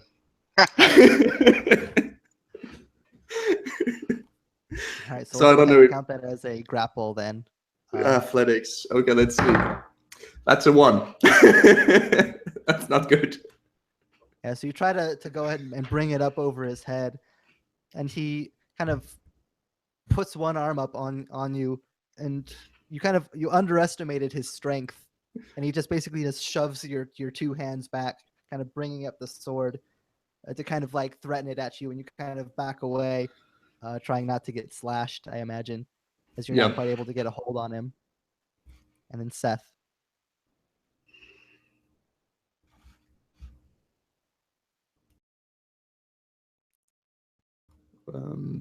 Maybe?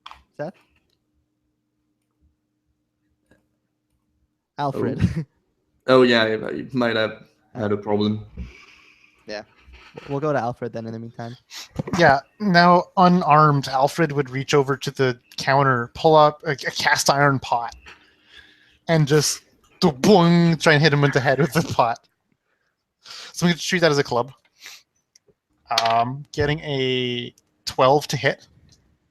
It's not quite going to be enough. You go to bring the pot down, and he actually just catches it, just kind of king with his sword, and just kind of sliding it around, just kind of brings your arms back away from him, like as he flings your hands away.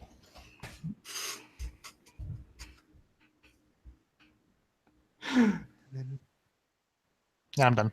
all right. Well, I wanted to give Seth his chance before the guard acted here, but might not happen. Yeah, we'll see.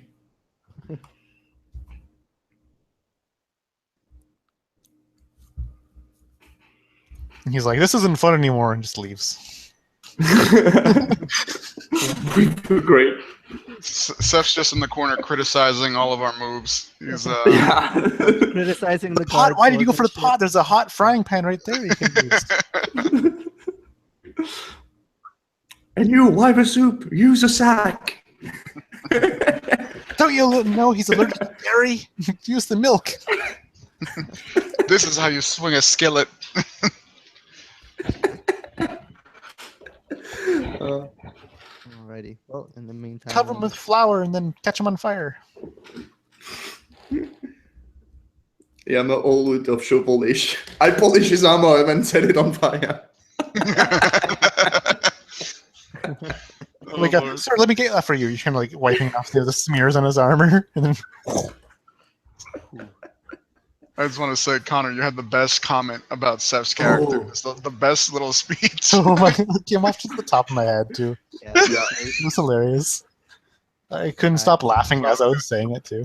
I thought I was gonna just roll off my chair. All right, It let's was actually so just good. take a quick 3-minute break. See if we can get Kaias back Sure. in here. I gotta go to the bathroom anyways, so super quick break. If he's back, then we'll go. If he's not, then we'll still go. All right, Just cool. making note. Okay, All right, fine. sounds good. So we're just gonna take a quick break here, and then we'll be back in just 3 minutes, just super quick. See you in a bit. All right.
We took a quick break. Ah, that makes sense then. Yeah. That's why you're all on mute. Ah, Yeah, because you were before the guard and we all missed miserably. So we were waiting it might make a difference.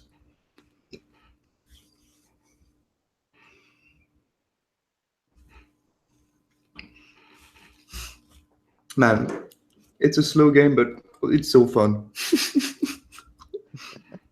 yep. Looting enjoying food, best thing to find. Best treasure hoard I've ever found in any role-playing game, without a doubt. Most satisfying. Yeah, it's funny how easily the perspective shifts kind of in when you're playing in this kind of thing where it's like normally it's just guards with long swords, piles of food, come on, like when's the real adventure start? And this is like, oh god, like The tone of this has been different just because we've been making jokes, but we're just like, it's probably because of like wartime humor. It's just like, yeah, we could die any second now. Might as well enjoy ourselves. Yeah, pretty much. I was legitimately terrified in that bar. I'm like, my Yep. character is gonna die. Like, Yep. Yes. If the guy rolls an 8 with a long sword, that's automatic death. that's it. But just think about it. If one of us goes unconscious, what are we gonna do? Right? Like, what do we do? We'll Like, are see. we gonna drag him back home? Like, I'm not trained in medicine. I don't know how to revive someone. You know. yeah, I vote exactly. we eat him. We just yeah, we just eat hope it. they don't bleed to death. Like, Don't worry. it's essentially, Try to stabilize them and hope for the best. Yeah, yeah. I can sue shoes, so I probably can sue someone. Talk your- Same concept, right? I can see Peter talking his way out of it. It's like, hey, you don't kill me. I can make you shoes. Let me shine your shoes. Don't know. We'll see. So yeah, Seth, it's gonna be your turn. Yeah. Yeah. Alfred just tried to attack the guard with he grabbed the pot, tried to use it as an improvised weapon, and swung it at the guard. The guard deflected it away from him, and it is your move. My move. Okay. Just Seth. Seth throws himself on. Seth tries barging into the guard to try and knock him off his balance and knock him down to his knees. He runs round the back and tries to tackle him from behind.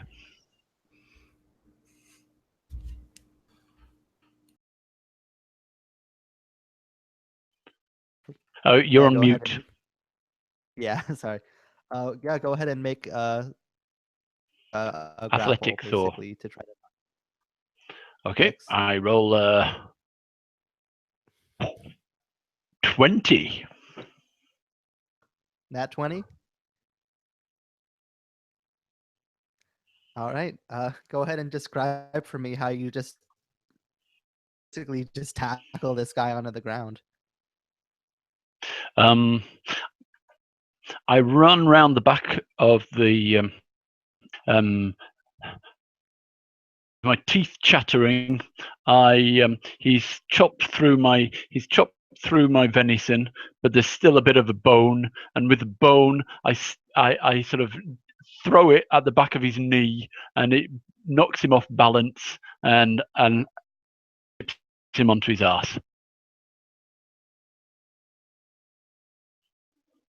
Yeah, and because of the nat 20, you see that a glint of metal as you shove him, as he slams back into to one of the counters and falls onto his butt.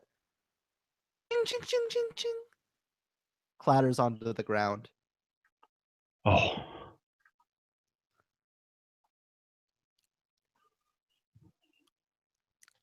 It's his A look of absolute stunned amazement on Seth's face for an instant, and then it's instantly replaced by that look of "I told you so," kind of I know what I'm doing that he always wears.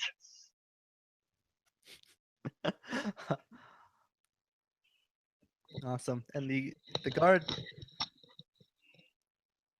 is for the sword, but it got knocked pretty far, and as it clattered kind of far away. So instead, he just leaps to his feet. Seth, you just see a hand just coming right towards you, and you just feel as this gauntlet just clocks you right in the face. So you're going to take 2 points of bludgeoning damage. slams you in the face with a metal gauntlet.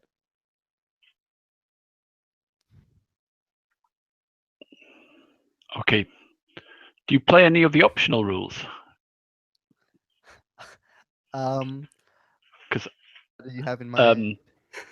What I have in mind is the system shock, as I've taken half my total hit points damage in one blow. So I don't know off the Okay. hand what that is, but if we want to use it, if you want to bring additional pain onto yourself, I will not say Yeah, no. go on. I'll roll. Oh no, I've suffered worse from my mother-in-law, and I'm able to, with a Constitution save of 19, I'm able to sort of just suck that up, and I'm still in the combat. Awesome. Yeah, as you kind of just reel back from the sharp sting of the metal smashing into you. Real. The sword is on the ground. The guard has leapt to his feet, unable to reach it, and has just square in the jaw. What do you do?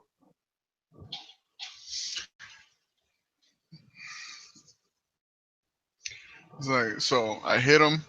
He got up anyways, and he knocked him in the jaw. So now, using the rebound, I'm going back, and I just want to do a big overhand, and this hopefully this works out. That's a 4. Oh. So I was gonna say something cool, but I don't say it, and I just hit the ground right next to him. Yeah, I imagine you went to like swing where he was on the ground, but he leapt up faster than you thought when he went to punch Seth, and you just like swing behind him. He just kind of slams into Damn the it, ground. he's fast. And Peter, go ahead, finish. I was gonna say, if I don't know if you play with flanking or anything like that, but I want to try to make sure he can't leave the door. So I want to like make sure he's surrounded. I'm just moving to the opposite side of Seth, so it's me on one side and Seth directly in front of him. Yeah, he's kind of like cornered against the back wall of the kitchen with Seth right there in front of him. So if you were basically just to be between him and the door, you'd be enough of an obstacle that he wouldn't be able to bolt past you without some serious effort. Okay. Okay, is sword near me or like where I can reach? I mean, the kitchen's pretty small, so you could use your movement to go pick it up. Okay, so I pick it up and like really I hold the sword like the handle and like the guard and just run forward like oh towards him. All right, let him have it. Let's see. That's a 19 plus nothing. It's gonna hit. Roll me a d8 for damage. Let's see if the d8 is favorable. That's a 4. So, just frantically charging forward, holding the sword in this monstrosity of a grip that can hardly even be called a grip, and just blindly thrust. Sword actually catches underneath his arm, chance, and it cuts up under his arm, sliding deep into his chest. Out a gasp and just. And then he just goes limp. And yeah, it probably like falls with him. Like, what the? What? And you Wait. just see a pool of blood begin to form, running down his arm. Gabriel will come up to Peter and just pat him on the back. You did what you had to do, man. You did what you had to do. All right. Yeah, and You his saved all hand, of us. his hand are shaking like it. We good? I've seen animals being butchered, but I've never seen anyone bleed out so much. Thanks, Alfred. Yes. Yes, Seth. I think this deserves a toast. This Our deserves first. to run the fuck off. I love toast. I love it with nice berry jam. Let's save all toast till we all make it back home. All right. Let's. Wow, that's a lot of blood. Let's move him. He's too close to the door. Yeah, and Stuff them in Peter one of the drawers. is probably bare feet in the puddle of blood. Like, God damn it. God damn it. Get down my boots, I say. and as I see like the blood go further, and I see it's gonna reach the bag of grain, I just like throw myself on the bag of grain and save it from the blood. Mm-hmm. I take the other arm. We need to drag him away from something. Yeah, and I'll Should we help him with take that. him to the well and drop him down the well? Not before we get the water. Don't want his blood contaminating the water supply, or even the food supply for that matter. Don't stick him in the storeroom. Fine, put him in the oven. Oh, I say. Don't turn it on. Yeah. And I'll help with that. Like, I'll help Seth take him into the oven because it's the only box big enough to shove his body. We're covered in blood and. Oh, god damn. Yep. So Just get as much food and water as possible.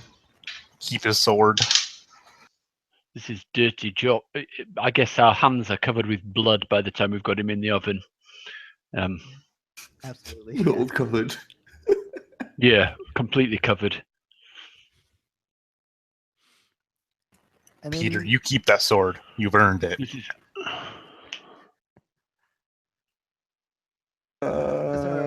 Sure. as you guys are throwing the body into the oven, on the door of the kitchen, suddenly you hear heard a lot of noise in there. You all right? What's going Yep. on? we dropped something. How are you?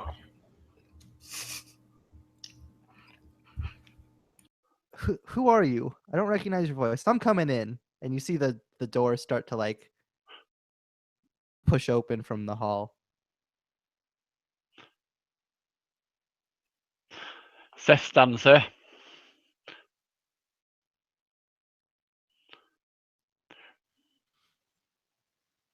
door- Seth grabs a butcher's knife from the kitchen wall and stands by a work table, just sort of smears some blood from his apron and from his clothes on the butcher's knife, and just looks up expectantly.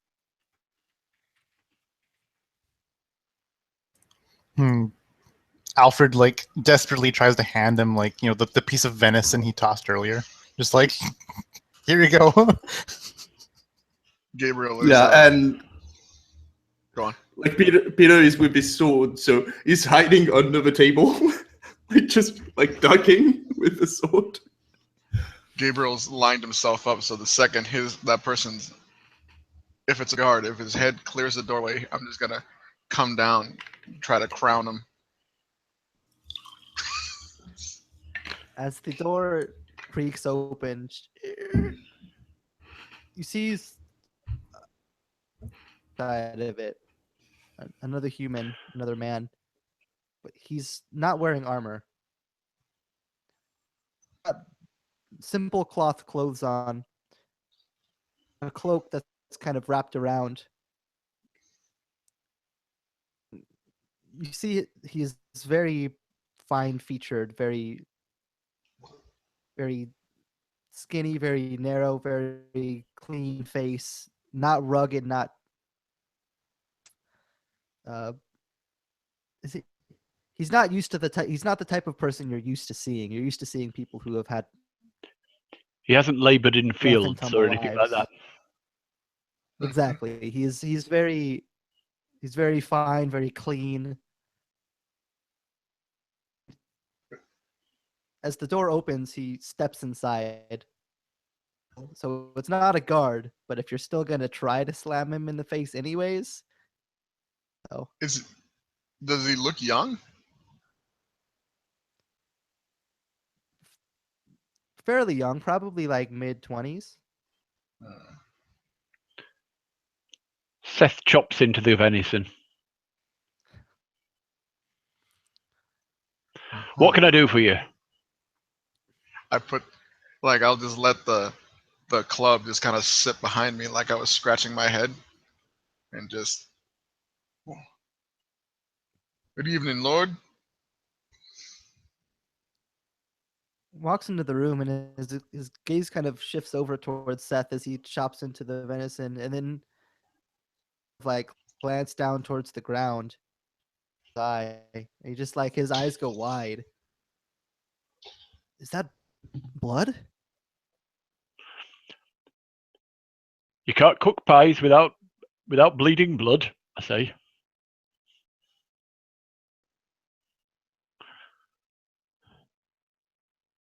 That's so much. What are you guys doing in here this late, anyways?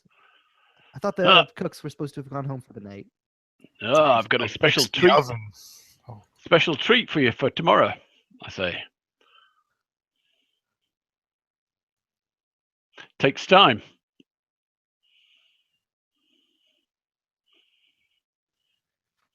Well, can you guys keep it down or something? I heard a lot of banging around. Nothing going on here.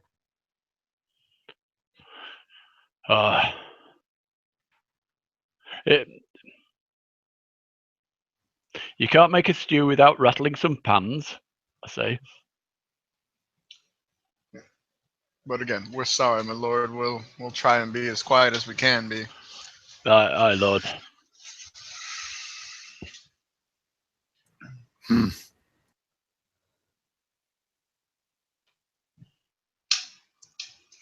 Gabriel, a wisdom saving throw. Oh, Who? interesting. Gabriel. Gabriel. Oh, thank God. 17. 17. Waste all my You said rolls 17? outside of 17. Waste all my rolls outside of combat. A strange tingle in the back of your head.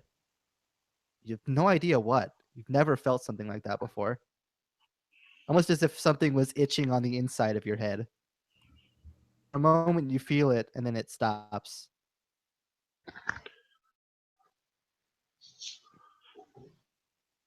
It's strange.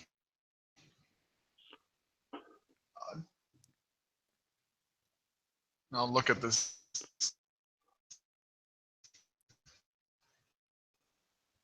Is he looking at me funny or anything? Yeah, he's kind of like made eye contact with you, like as if he was expecting you to say something. Don't. He just kind of looks a little confused.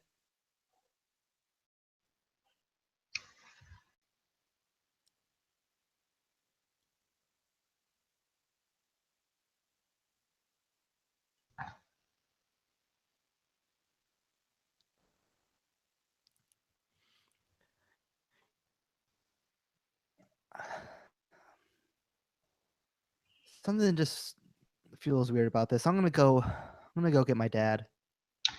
Okay. Uh, with that, the second he says that, you said he walked through the door, right? He's like, yeah, he's basically like in the doorway, but on the kitchen side. Turned around as if to walk out.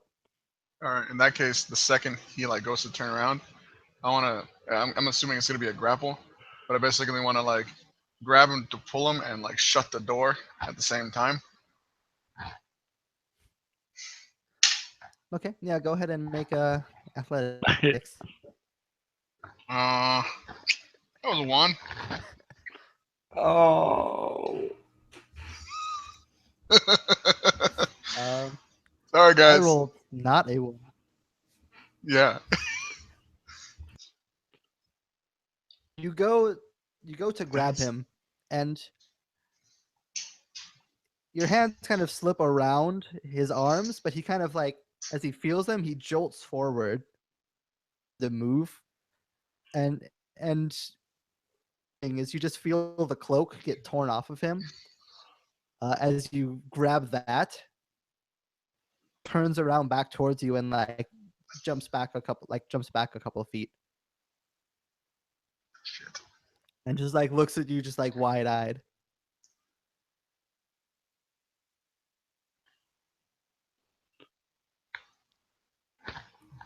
Fuck.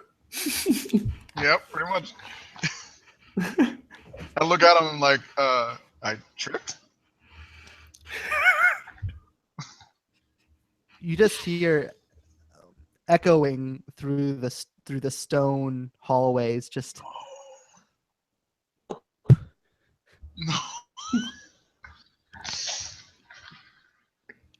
deep.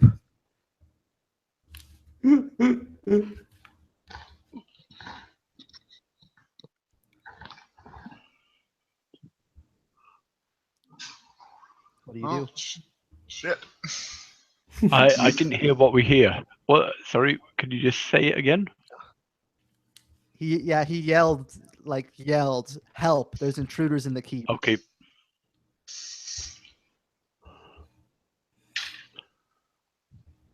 Alfred would grab the sack of grain of flour that he had tossed earlier from off the ground and book it out of the kitchen. Yep. Peter will probably do the same with like Potatoes.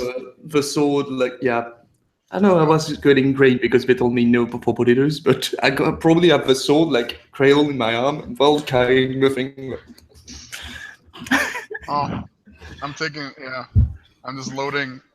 I'm just putting sacks at the end of my club, kind of like a hobo does, and just like one arm just got full of just like salami and pepperoni and just whatever meats I can get. It's like, damn it, damn it, damn it, damn it, damn it, damn it. Just like as I'm running. And hopefully, as he's watching them all make for the door, I'll just try and duck down and hide behind the table. Really? All right. Yeah, go ahead and make me a stealth or something like that. Or if you have something else you want to roll instead, but stealth seems like No, something I you think stealth would fit best here. I mean, it doesn't really matter what skill I use. It's a yeah. it's a Fair natural enough. dice roll. I get a natural 1. So I'm Seth the Tall. I duck down beneath the table, but not down far enough, and I'm quite obvious, hiding. There's my sort of arse sticking up behind the table as my head's underneath the table level. The three of you. Well, Seth, you hear from inside, given that you didn't go very far. Just the clanging of metal as there sounds like a handful of people now running towards the kitchen.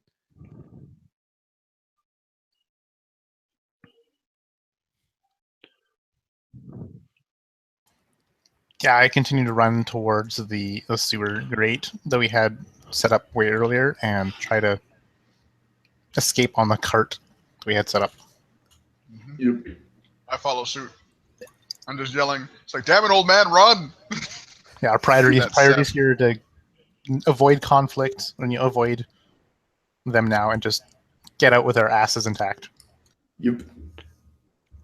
And Seth thinks he's hiding, so he'll just stay where he is, ninja style. With his ass sticking out. I love it. Yeah. Yes. So you see the the once cloaked now no longer cloaked because Gabriel has torn it off in an attempt to grapple him. Run out the door after them, and just as you think you're safe, Seth, as he runs past, you hear just like goo, goo, goo, goo, goo, as 3 guards burst into the kitchen, and immediately they kind of spread out through the kitchen, and just one of them spots you and just like pulls out a sword and just and points it right at you.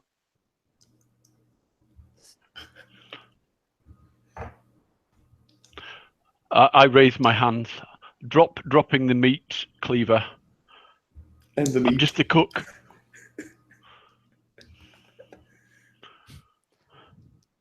And the guard that's pointing the sword at you just says, "Look here. I've been at this keep for years. I've never seen you here before. Stand up." He stands up. He's standing there, arms up. I'm a specialist cook brought in for the feast tomorrow. We'll see about that. He grabs one of your arms, kind of twisting it behind your back, just enough to be uncomfortable. Ow! Gentle. I won't be able to make any fine pastry tomorrow. Kind of pushing you into the main hall. Just kind of throws you onto the ground, kind of knocking you off onto your hands and knees. Chair at the back of the hall, and you just see sitting in the chair, just one arm with his head, the lord of the castle, just sitting in the chair, staring at you on the ground. The guard kind of looks up towards him. This guy says he's a cook for some feast. You know anything about that?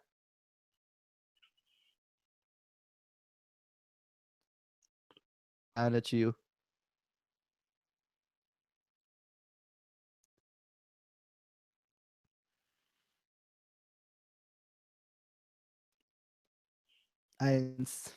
He's no one that I've hired.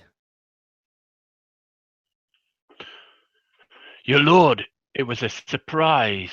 It was a surprise feast for you for tomorrow. I'm Melkor the Magnificent, brought in from Highway as a secret gift for you by Melisandre.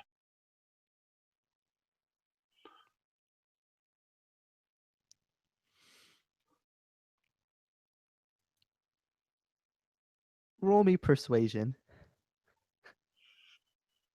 with disadvantage. Yeah, Or 'cause I made up deception. some I think names. doesn't really Yep. At disadvantage, that would be a 1. matter. And he just immediately just like shakes his head. Just like,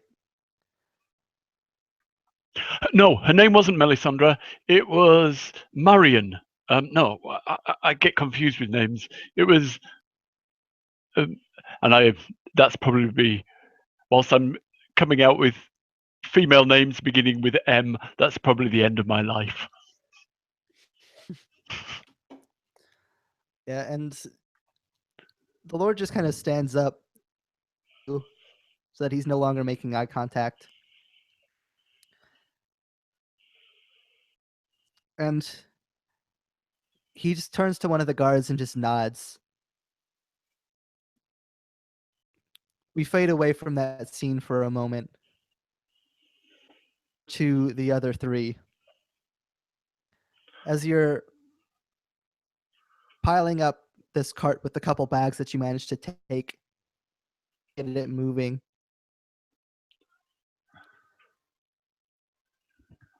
Suddenly, you hear a cry behind you.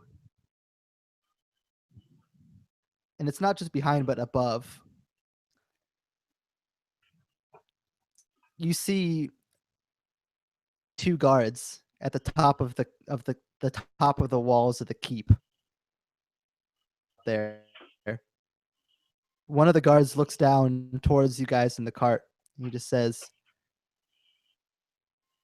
"Friend here have quite the gruesome end. I suggest you stop where you're at."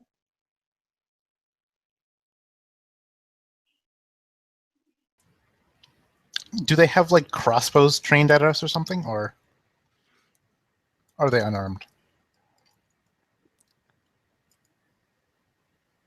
You can definitely see the swords at their waists, bows at their back. The bows are not out right now, but they have them. I kind of Sorry. I want to usher Sorry, the ox to move faster. Escape an ox chase. Yep. Ox versus horses. And Peter goes, "Does Seth has any family we should take care of?" I'm not sure. I don't Sorry, remember is him that talking Seth about dead any or family. Seth's head? Are they with the corpse of Seth, or is Seth sort of Seth is still alive at this point. They basically forced you up onto the wall, and they have like one of the guards is holding you, and the other one is yelling out to the other three. okay?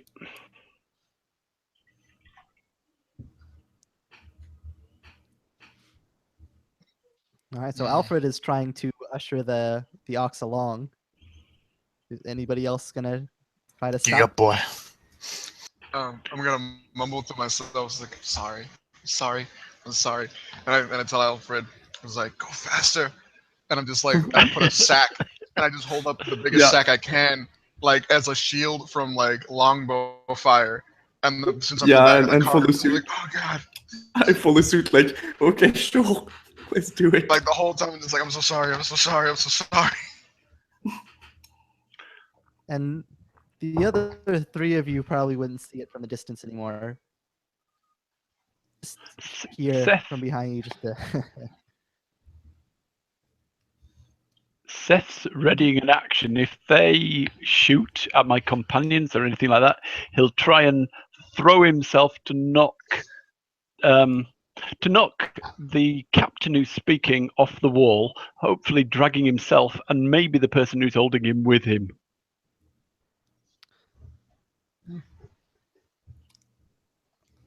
All right. Yeah, and the guard absolutely does reach for his bow and knock an arrow and begins to pull it back. So at that moment, Seth probably would this be at disadvantage or what? I think that makes sense. Yeah. So it's gonna fail, but let's see if we can beat the odds. No, 4. Oof. Well, he's got to get better than a 4 in his athletics or acrobatics. Yeah. I didn't get too much better, but I did roll a 6. So unfortunately, a 4 is not Damn. quite going to do it. Go to jump forward to try to push at this guard.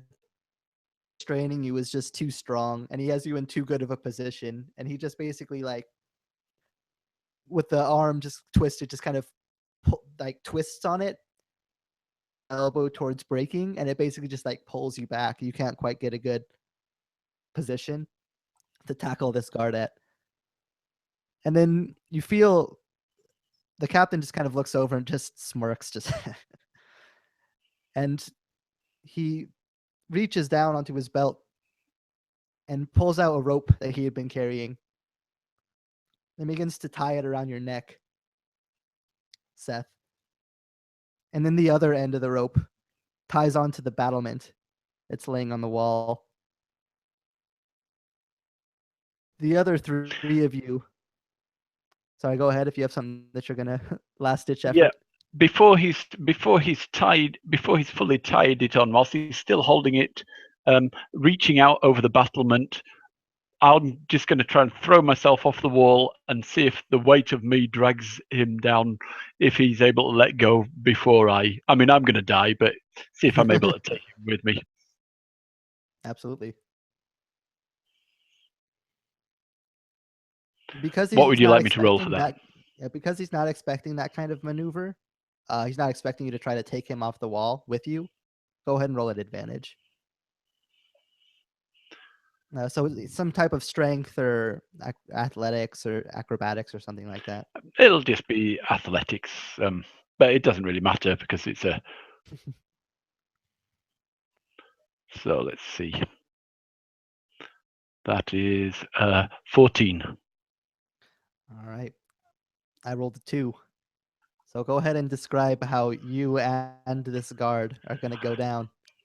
So as he's reaching out, and he's obviously tying it round one of the sort of a beam that sticks out from the side of the rampart.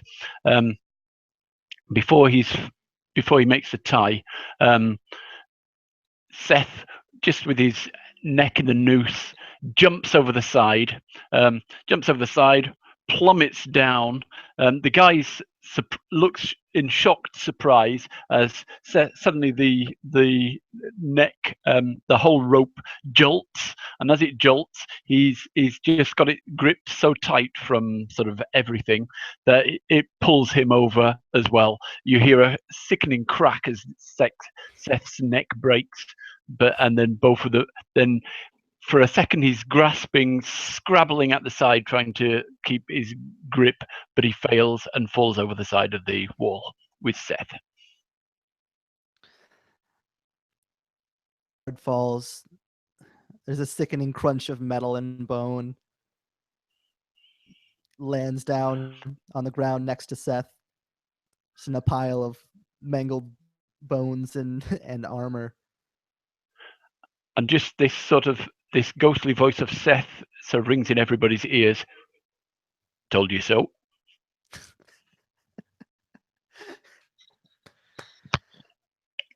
Oh man, that's great.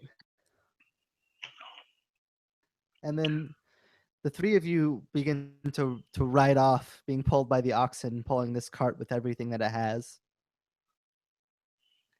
Looking back, would see Seth tumble off the wall with the guard. And then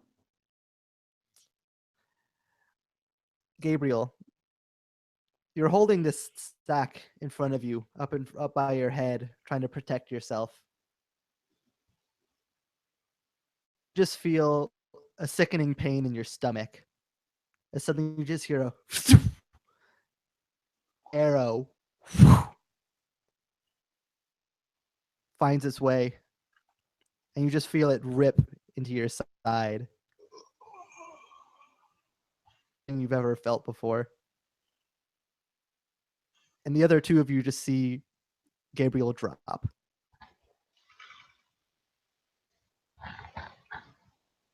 Yeah, I see the arrow shaft out of his back. And I just glance back, know what's happened. I heard the arrow fly through and how it landed. Come on, Samson, just hurry up. Let's get out of here. We're good as dead, and I'm gonna check on him, like try to help him, with the back of Crane to just sit him up a bit. We're gonna be home soon. I'm just muttering to myself in this horrified pain, just eyes closed, I'm so sorry, Seth. I'm so sorry, Seth.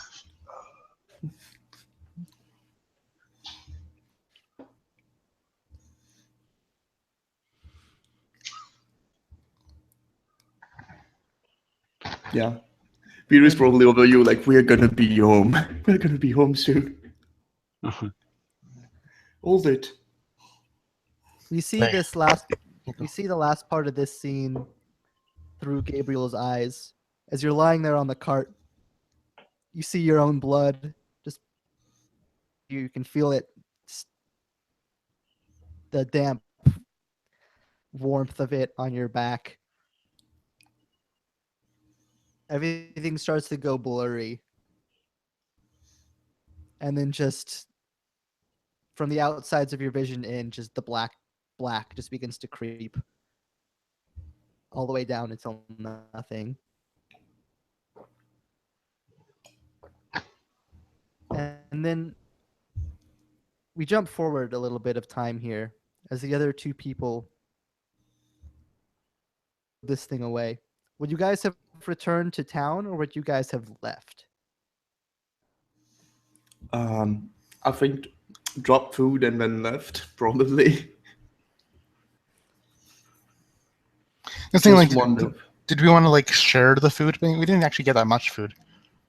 Yeah, but family before life, probably. Yeah. And I want to imagine like as Gabriel is like passing out, as Alfred kind of was walking by, you hear him say, he wasn't the hero that Letherton deserved, but he was a hero that it needed.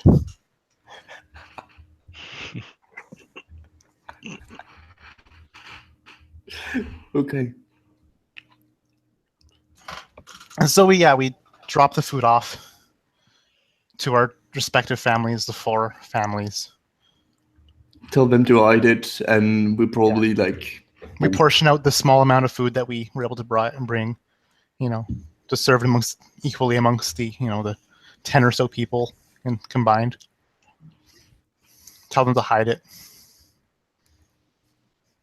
And I think that we'd have to,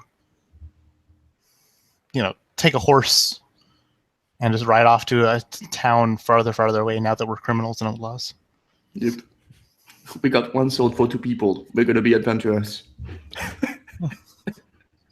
And then This is the origin story of 2 adventurers. Yes. when we, as the 2 of you ride off forward into the next day, in the hall of this lord, and the doors swing open to the keep. A couple of guards walking in, holding a couple people in their arms who are kicking and screaming. As they throw them onto the ground, a couple other guards come in with sacks of food, had been partially emptied, and they throw them on the ground in front of the Lord too. Looks down at them. Your husband recently came in from my storeroom. I trust you're going to tell me where he went. The woman refuses to speak. The Lord just looks up at a guard who raises a long sword in the air. Black, and end the session.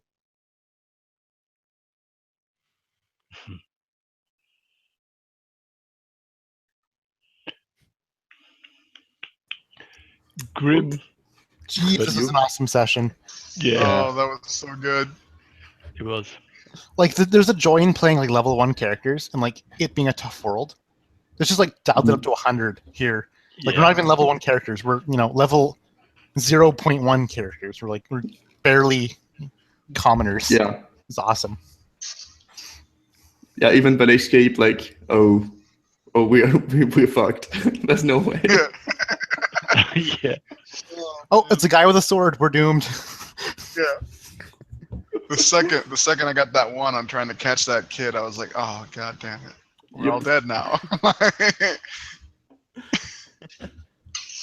Yeah, I was hiding behind the counter. I was thinking, just tell him, yeah, go to bed. We take care of everything. But yeah. Whew. I was a little suspicious. Things were going too well.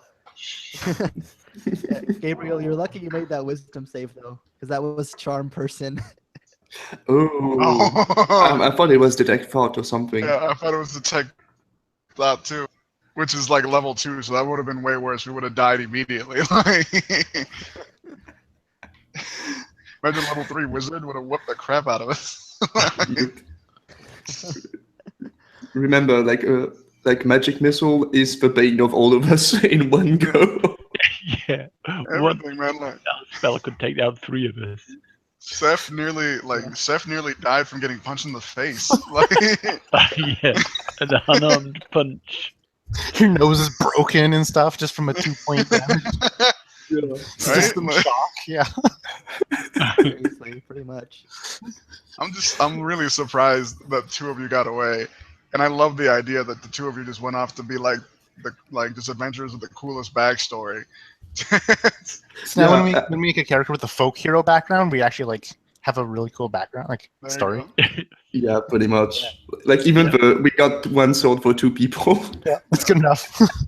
And that would be the greatest arc. Once you hit level 5 or 10 or something, you come back to the town and you just You're just Stay like, on I'm the done with SmackDown. you. Like, Yeah, you just waltz in. You know, the guards are nothing. yeah. Able to parry their attacks with your sword and stuff, You're just and like, walk you up to the remember Lord me? and say, "Lord's like, no." Oh, man. I wonder if they ever found that tax collector. Oh, right. Maybe. He rises as an undead. He's a ghoul the next time you meet him. There The you goal go. of the tax collector. He's the ghoul in the well. He can't get out. He's just like, everyone knows he's there though. Yeah. Oh, Thomas is out wailing again. Finally bit through the gag. Someone talked to him. Shut him up. I have to sleep. I love the tone that this session took. Like we all expected it to be like incredibly hard, which it was, but like we were just making jokes about it the whole time. We're just like, But not really taking the piss out of it, just enjoying it. It was good. yeah, Yeah, Yeah. that was what I really liked about it. It's like everyone kept it enjoyable, but without like taking away from what it was. It was like more enjoying how miserable it was rather than like Yeah. all the Yeah. jokes and all the like cracks and everything. Like it all felt still very real. Like it was never like outside, just like haha, random whatever. It was like yeah, like people are gonna joke in this situation just because it's like you either joke or you fall into a puddle of misery. So you might as well Exactly. joke. Like Like even the thing, like there's a bit of blood. Wait, I have no shoes. Like, oops. By the Like way, just stabbing everywhere. everyone's characters are so good, man. Yeah. Peter is just. I can't believe you killed that guard like that, and then Sev Yeah, taking out that freaking captain. That was fighting So till lucky. the end. That was badass. But Connor, you have the best peasant voice. Like Oh, Yeah. you keep it Yeah. the whole time. It was really good. Oh my lord. Ain't nothing wrong with having a voice for the whole game. I wish I could do that. All right. Yeah, it I'm really gonna helps me go get ahead in and get no, it was great. Yeah. All right. Well, I'm gonna go ahead and get the broadcast wrapped up here. But really quick, we'll just go down the line. Any last plugs? Any last thoughts you guys want to do? Go ahead and do that. We'll start with Baptiste this time. Yeah, it was really fun. I'm probably gonna do like Commoners game or like those kind of miserable game again as a DM or as a player. It's really fun. And yeah, it was really enjoyable. And Jeff, if you have any other games, I'm in. And any of you, it was so good. Next. Absolutely. Yeah. I don't usually run games at this time, but we'll see what might happen in the future. That was a lot of fun. Caius, any last thoughts? Yeah, I'm just throwing in the same. Actually, it was a joy of playing this game, and actually find a time where I'm in Europe, so I'm on a completely different time scale from you guys. I think this is the first time I've played with any of you guys, and it was great fun. And thanks, Jeff, for running. Yeah, and what a great concept! I love the whole thing. Yeah, it was definitely interesting. I definitely want to run more of these types of games in the future of just these like I love like mid-level D&D, like 5th, 8th level characters. Like I'm super into that kind of thing, but it's like it's nice to be able to look at the other side of it and just be like, it's cool like in fantasy worlds, but that's not like real. Like you don't get that sense of like any sword slash can kill you. Any arrow might put you out of your misery at any moment. So it's definitely a different feel than you normally have. Connor, any last thoughts?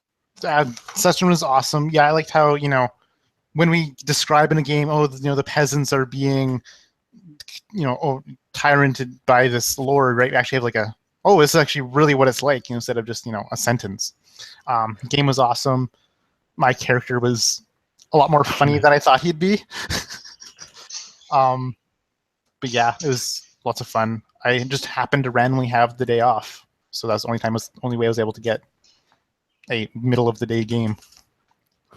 Nice. Yeah.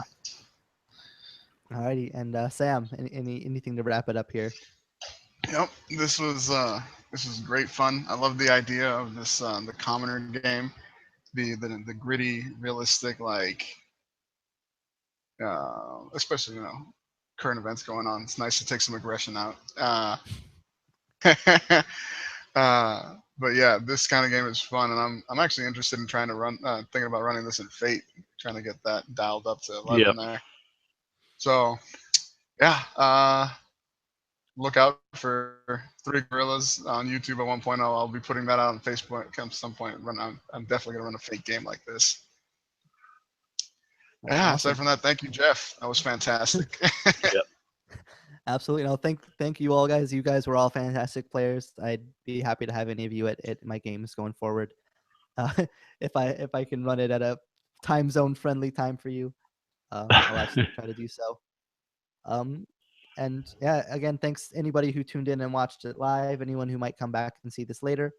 Thank you for watching. If you like this kind of thing, subscribe or like or any of that kind of stuff. I'm gonna be doing more of this stuff pretty soon. I also have one other project that'll be coming out soon that Kaya should be a part of here, along with a couple other people. I'm going to be doing some one-on-one mythical hero games, Yep. which that should be a lot of fun. Basically, putting people in certain cultures and legends and kind of working through that kind of stuff.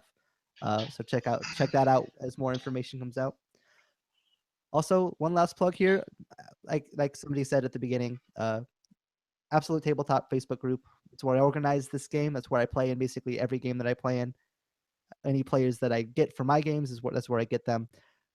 Absolutely great community, wonderful people, some of the best, most creative, fun to be with players on the internet. So absolutely check that out if you are not there already. I'm going to go ahead and end the broadcast though right now. So thanks to everybody who participated here, and you guys have a good day.